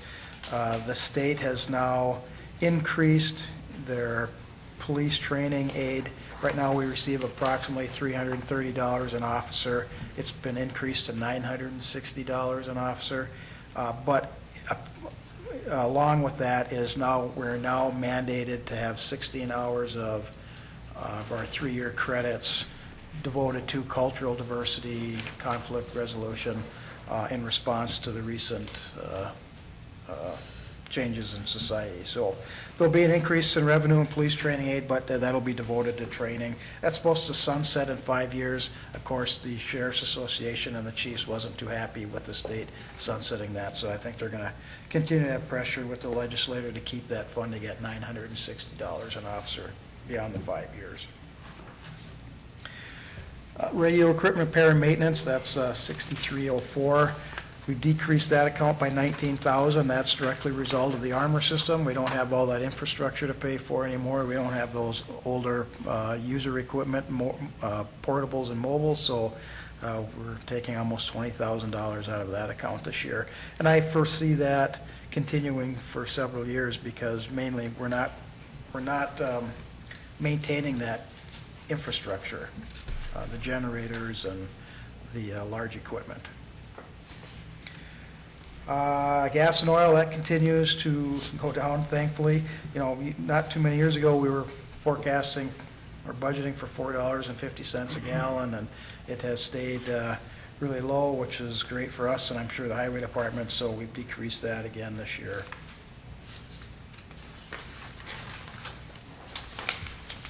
Okay, I'll move on to the narcotic task force, if there's no questions with the law enforcement general budget.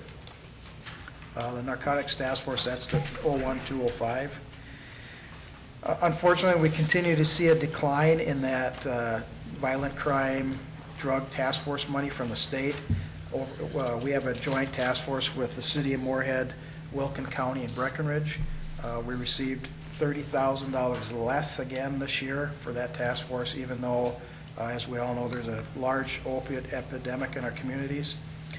That coupled with the case law decreasing forfeitures, our success in forfeitures, that program is really beginning to not self-fund itself. We're spending a lot of county dollars there. We're going to continue to watch it. We used to be able to fund all of our by fund account with forfeitures. That's not the case anymore. We now have to contribute money to buy funds, which is a disturbing trend considering what's going on. Moving down to medical examiners. Our community is growing in population, which it does all the time. I used to budget for 37 autopsies. We've increased that to 43 just to keep up with the demand. And again, a lot of that is can be attributed to recent increase to the drug epidemic we've been facing in our community. And finally, before we get to emergency management, we'll talk about dispatch. This is the first year now we've had this, the county has an agreement with the 4 rural cities for reimbursement of dispatch services as well as New World Maintenance, the CAD RMS software. So they're at 100% this year. This is the first time that's ever been in place. So if you look at the figures, our net expense for dispatch for 2018 will be about $352,000. Those cities are contributing quite a bit. I don't know if any board member has been approached by the cities this year, but it was a significant increase for some of those. As example, the city of Glendon now pays $21,722. I think last year they were right around $11,000, $12,000. So this was a big jump for those cities this last year, as well as, and dispatch budget increased as well. But so, and as we mentioned yesterday, that's a pretty good service for $352,000 with all those employees, and we have to also remember that's our records management system in the sheriff's office, our master name index. So that's a pretty good deal, even at that kind of a price. So if there's no questions, we can move on to Brian, who really has less to say than I do. Really, it's my budget really not changed much. The state grant again is roughly around that $33,000 mark. Of course, we won't know until we get it, which with the change in federal government, that's kind of up in the air, but they're telling us it'll be the same. If it's less, will be not by very much, but otherwise everything else is pretty much the same. Do we want to take a break before this next one?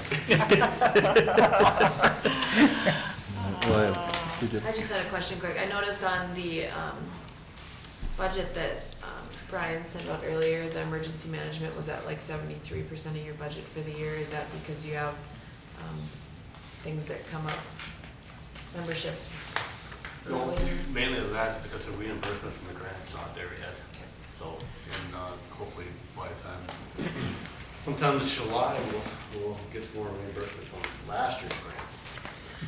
And then at the end of the year, I work with the auditor's office. All of his expenses are paid out of that, but then we split that with the sheriff's office at the end of the year. We do journal entries as well, so. There's nothing out of the ordinary that's come out. Lori, does the, in all of these pages, when we see these from the departments, do they include the 2.5? They don't. They do not. So that's over, so that's going to be a line item all by itself. Right, on our summary page that I did for the levy, the increase is a lump sum for the entire county. Okay, so that and any insurance increase is not built into these budgets yet? Correct. Okay. Well, once it's established, then it... Then we don't divide out the health insurance, But- that does increase on an annual basis, but that's lump sum. Right. But the COLA is. The COLA does get put into their... Individual funds. Okay, but it's not there right now. Okay. All right, well, let's get into this next monster. Okay. I'll just start with the revenues. There's a possibility for some increased revenues in 2018 towards the end of the year. We feel that in November and December, we should be able to take on some out-of-county inmates for other agencies that have helped us out in the last 10 years. We get calls on a regular basis to see if we have bed space available. These wouldn't necessarily be contracted beds at this time, but just more or less picking up out-of-county as needed from other agencies. I think in 2019 we can see a better area for revenue increases there. So is that the board and care? That's the board and care, it's 39,000. Okay. Yep. So as far as my expenditures go, what I did is I put the new request for our staff, just the salaries and the corresponding benefits as a new request, and the other things that go along with new staff in the regular proposed. The Department of Corrections has reviewed our staffing plan, and they have determined that we need 50 corrections officers to operate our new facility. So my figures are based on adding additional 15 corrections officers, as well as our current RAP officer, which was not included in our staffing plan. So on the right, far right there, my request for almost $500,000 is for those 16 staff. That's the 496? 496.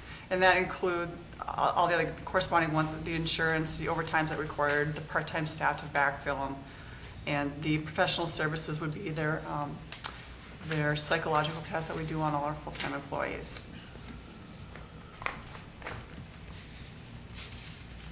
Julie, does this, I know in our behavioral health meeting, you talked about how you could reclassify technically one of those positions to kind of cover us on, does this include what that would be? No, this would be including us paying for that RAP officer, and the programming has not been entered into this at all. So I'm still working with the state on that to get a final answer. It's looking positive, but none of our programming requests that we need for this behavioral health unit are included in this budget. Right, I was just wondering about that one. No, position. I think we're getting closer.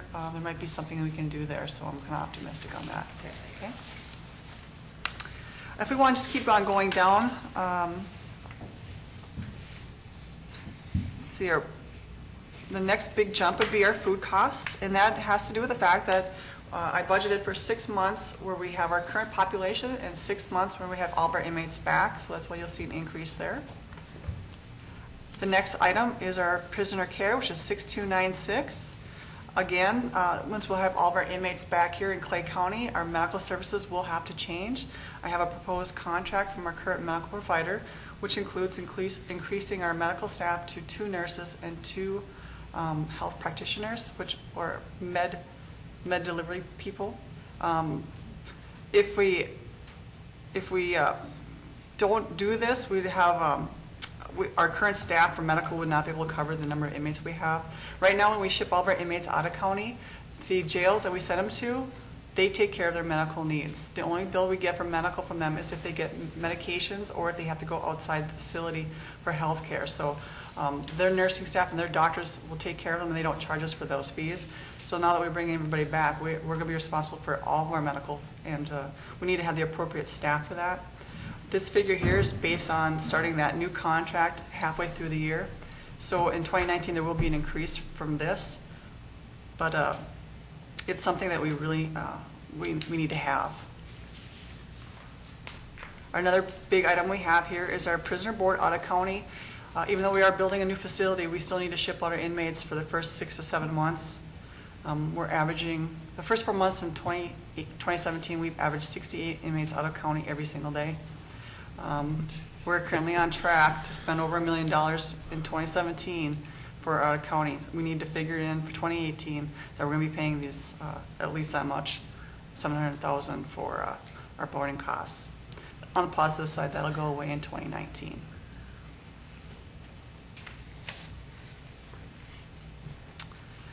Okay, the next jump would be our equipment costs. For a new facility, it's a completely different design, different operations.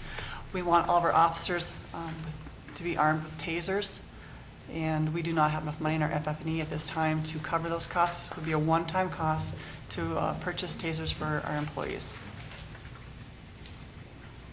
Does something like that end up going into the internal service fund then, when you do those? It Lori? typically wouldn't, but we could put those in if we buy them lump sum. We could put those into the internal service because they replace them every 5 years. We'd like to. Yeah, we would ask that because then we could change them out every 7 Well, to 10 years. I think if you're gonna do that, you should plan for that. It's- I agree.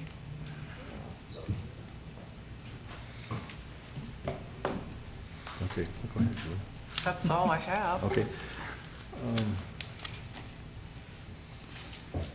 I'm interested, yeah, Julie, I'm interested in, I don't expect you to have it today, but as we move into these discussions, we need to sort out what are one-time transitional costs that we have to incorporate them into 2018, of course, because they're going to occur then. But I think we need to separate out and have an understanding of what are those one-time costs. For example, we have in there, the boarding, well, we've had that, but that'll go away. So it's not it's been a traditional cost, but that's being eaten up by new labor.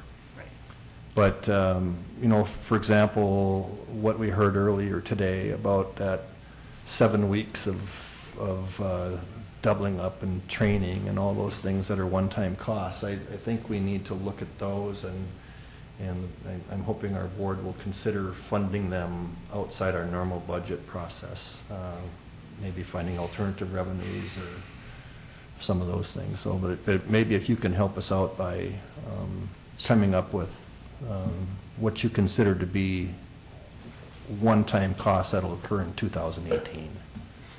I know it was suggested by the county administrator, maybe coming up with a proposed 2019 budget, so we have a Yes. better idea of what it will really look like. If you do that, you could see what goes away and. Yeah, and you'll see that really the increase isn't as substantial as it sounds. Yeah, because that's, for example, that 715,000 will be gone in 2019. But those are the types of things we need to understand the difference of what we're dealing with one time and how we might treat that differently than a normal budget process. So, the DOC, you say they recommend, or is it, when they say we need 50 employees, is that what we have to have, or is that what they recommend, or, That's the staffing plan they will approve, and that doesn't include clerical or maintenance staff. that they'll approve? So, what if we didn't, what if we hired 45 Then instead of 50? they will cut the number of inmates that we can house and then we ship them out. Or it would mean less revenue we could have because we wouldn't have beds available. Yeah, so I get, my question was. Just because they're operating on an assumption, they're operating as though we're full at capacity. No, this is only for a population of running from 130 to 150. If we go for 150, there'll be additional staff. I see. Okay, that was my question. This was what we figured we would open at, with the ability to maybe take a couple boarders. But if our population's too high, then we have to add additional staff. We hit that 150 mark, and then it's a whole other post involved. Which would be 5 people, and then at that point, we could fill the place up, and we'd have plenty of staff.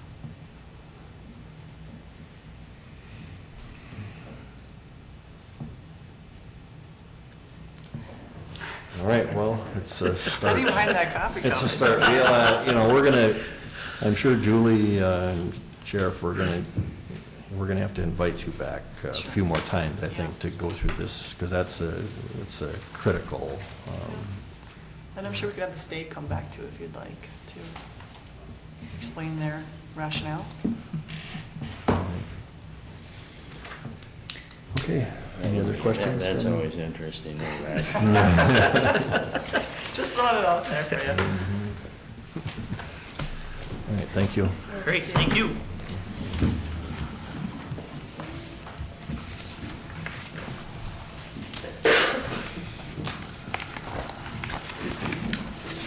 All right, next we have our agenda, and we have Mitzi is here, and I had mentioned earlier that Jay Rader, the president of the Fair Board, would be here, but we got a message that he had some issues that came up, work issues, and he would not be able to make it, so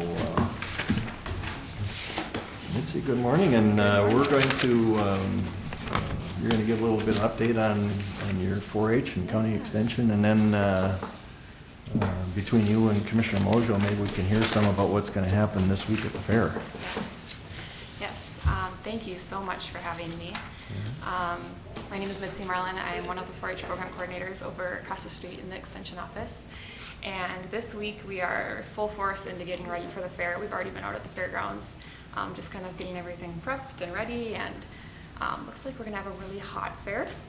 So I'm trying to get ready for that. I think next week's gonna be even hotter, so maybe we lucked out just a little bit. But yeah, so the fair starts on Thursday and goes through Sunday. All of our 4-H events start on Thursday as well and go through Sunday.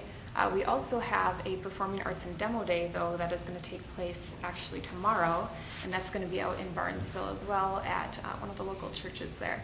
So have that going on tomorrow. Thursday is when all the action at the fairgrounds begins. We've got our general exhibit judging day, and that'll go from 1 to 7. We have over 900 entries entered in that. So that building, the 4-H building, is going to be completely full of 4-Hers and families bringing in their exhibits to get their projects judged. We also have our poultry and our rabbit shows that day. We've got over 30 rabbit exhibitors and over 40 poultry exhibitors. So our animal shows will kick off on Thursday. And this year we again have our youth leadership teams, and this is kind of something that's unique and special to Clay County. Got started a long time ago, and the youth leadership teams essentially staff the county fair, at least the 4-H portion of the county fair. And so we've got 4 teams. The tech team, which sets up all of the sound equipment for the events that go on, the 4-H events that go on at the county fair.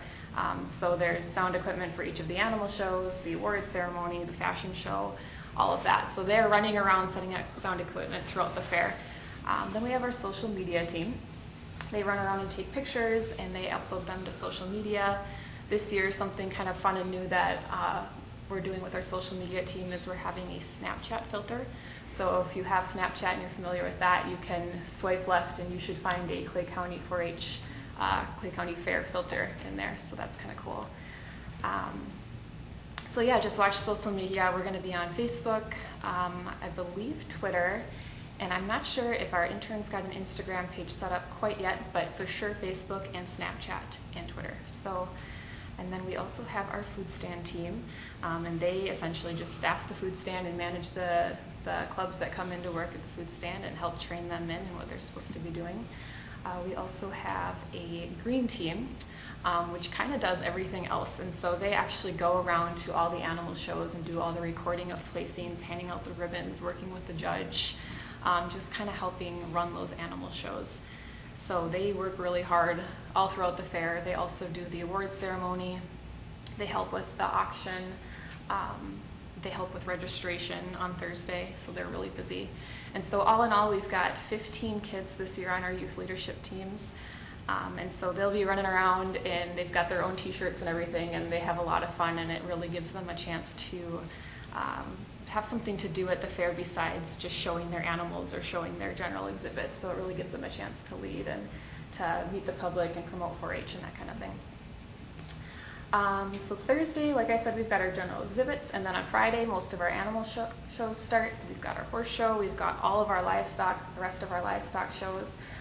This year we have over 50 sheep and over 50 beef exhibitors.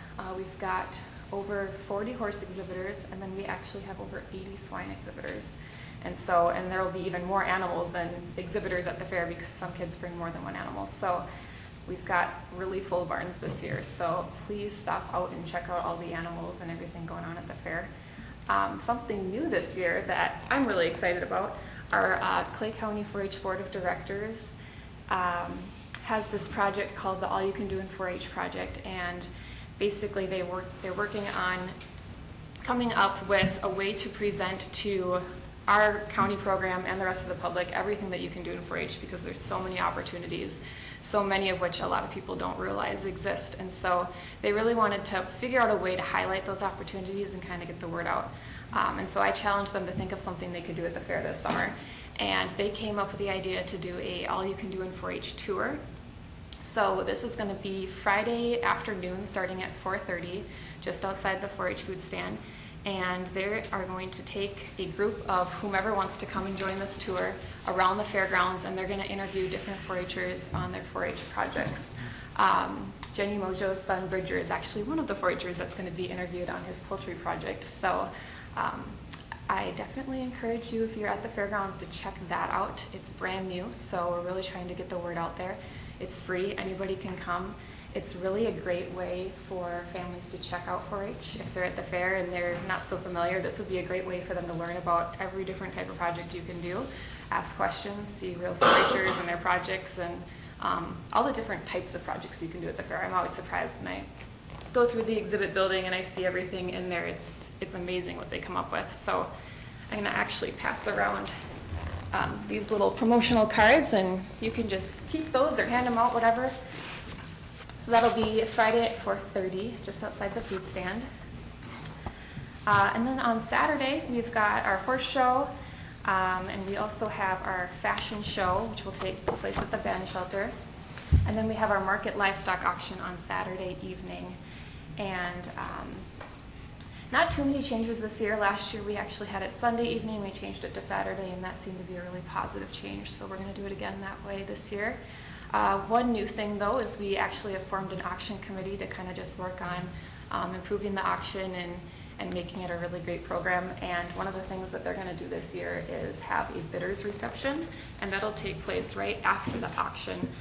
That's going to be a way to just kind of let the kids have a space to get to know the bidders and kind of build those relationships, hand out their picture frames of, a little picture frame of them and their animal to the bidder that bought their animal or the premium on their animal. So, and then we'll have some ice cream and that kind of thing too. So looking forward to that edition. Sunday, kind of a little more of a relaxed day. We've got our state fair meetings, get all the kids ready to go to state, get them registered. We have our awards ceremony Sunday afternoon to recognize all the 4-Hers. And then we always invite the Clay County Extension Committee to come out and serve ice cream right after our awards ceremony. So that's always appreciated that they're willing to come out and do that.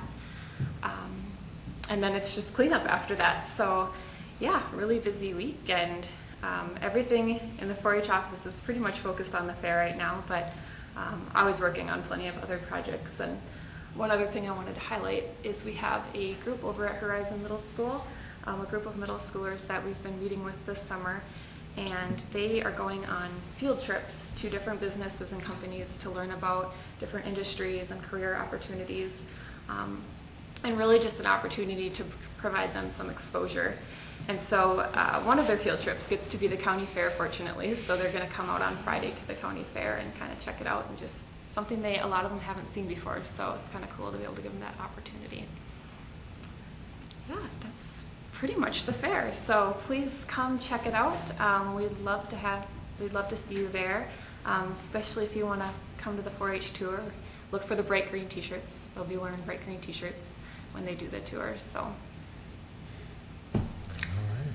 Well, I know it's a really crazy time of year for you, so I think you're doing setup at the fair today, so thanks for stopping out here. I do want to your office is fantastic. As a frantic mom who's called in several times this week to get things organized, you are always very helpful, and just thank you for all that your staff does over there. Thank you. Well, thank you for the update, and this is a good opportunity to get the word out to all of our citizens who might be watching on television. And just so we note that the dates of the fair for this year are Thursday through Sunday, and that's July 13th through the 16th. And we're talking about 2017 here. Yep. These things get on YouTube, and sometimes might watch it 2 years from now and wonder when it is. So and I think it's important to note that it is a free gate, so if you walk in, it's completely free, so it's a great thing to probably do. one of the only fairs left that has a free gate. So. I think parking is $1 a day or something. And where's it located? In Barnesville. Barnesville. Yes. Well, thank you so Well, much for having me, and as always, we very much appreciate all of your support, so. So you had mentioned you have a new group, a media group, or, that deals with. Technology team. Technology team? Yes. Maybe what you could do on this tour is to try to do a little video of that. We actually have that planned, All so right. we're gonna try to get the whole thing recorded. Okay. Yeah, but wonderful idea. And then that's something that, when it's complete, maybe we can get that to Mark Sloan and have that put on our website so people can look at it. Yeah, absolutely, great idea. Very good. Thank you for being here. Yes, All thanks right. for having me. Okay. See you at the fair. Okay. Okay, we'll move into committee reports. Commissioner Mojo, we'll start with you today. Thank you. Last week, Commissioner Gross and I had a meeting with the Buffalo Red Watershed and SWCD and staff in regards to buffer strip implementation, and it was a great conversation. There are a lot of unknowns, and it seems to be kind of a fluid plan that we've been talking for 2 years about how we're going to implement it, and going forward, I guess planning and zoning was there as well. We really covered a lot of bases. We will be meeting again towards the end of the summer to kind of button some things down. Some questions that came out of it is this land that will be used in the buffers, will it be taxed at a different value? That's something that a conversation with the assessor's office will happen on that. But there was some good conversations. One other big piece for us is the ditches in the Wild Rice watershed, how many miles there were, and there's a lot that needs to happen there. And there's the dollars that the state has set aside that will go to the counties to implement it. We just have to figure out how we'll divide that up between the different entities. So there's lots that will happen with that, but I think that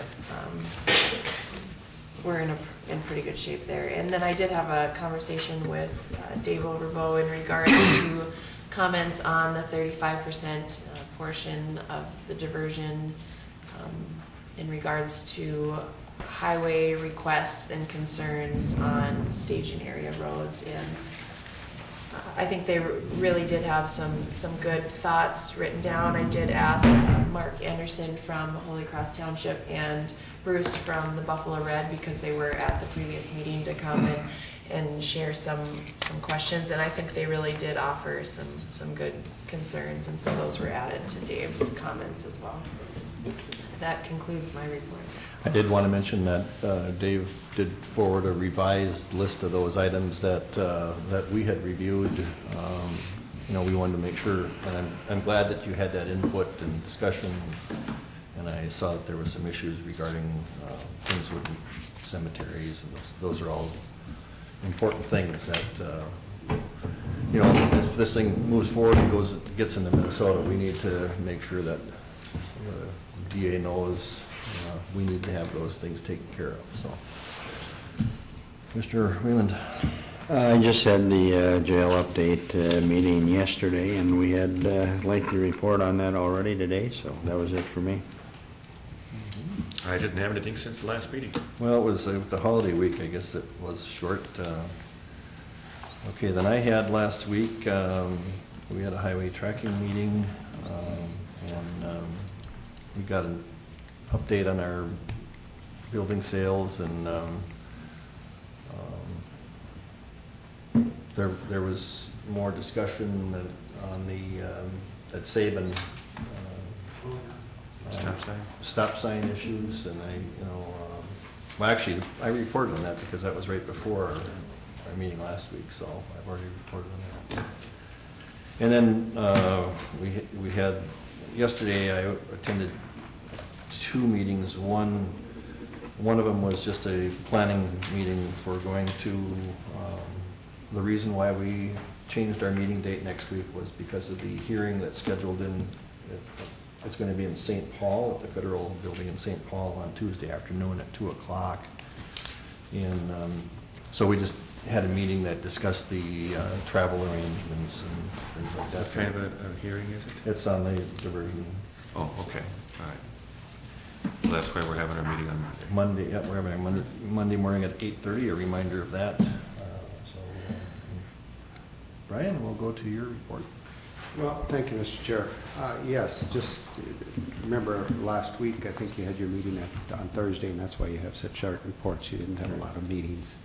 And you just reminded on the Monday, which is good. We did have a opioid discussion last week. I think it was in the Thursday in the afternoon, I believe. And I'm sure you've gotten some feedback in regards to that. It's something Rhonda Social Services had been asked about, and it's, I'll say vendors or a company that would like to set up or is exploring the installation of a facility to distribute these kinds of medications, and there will be a lot of discussion about that. This was an initial one, and it was a good discussion. They certainly haven't picked out any sites or anything, but they know that Moorhead and the Fargo-Moorhead area is a center that has a big concern, and they want to look at what the market is up here for it, I guess. So then Lori and I met with the sheriff's office in regards to their budget yesterday morning, I guess it was. We spent about an hour and a half with them reviewing their budget. And we did have a quick meeting yesterday noon in regards to upcoming issues with the diversion. Just talking about what ifs and things along those lines. And then we had a construction meeting that's already been talked about, presented well, and nothing more to say about that, I guess. And then we had a meeting after that with the commissioners about the review of the budget committee and contingencies and things. So we've really been trying to stay on top of that and keep the board involved and engaged in those discussions. So yesterday was quite consuming of the building project, I have to say. There was a lot going on. So, and then plus two, I guess it's been a daily basis with the parking lot and communicating with Dave and Eric. In fact, Eric and I are meeting this afternoon out here to talk about the next stage and how we can coordinate the parking off a little bit and talk about that. I guess I haven't talked to you about that yet, Darren. But so. And everything is moving along. I hate to say fabulously, but it sure has been going well. So I don't want to get into fancy words. Thank you, Mr. Chair. Please, my report. Any reminders or anything? We will be adjourned.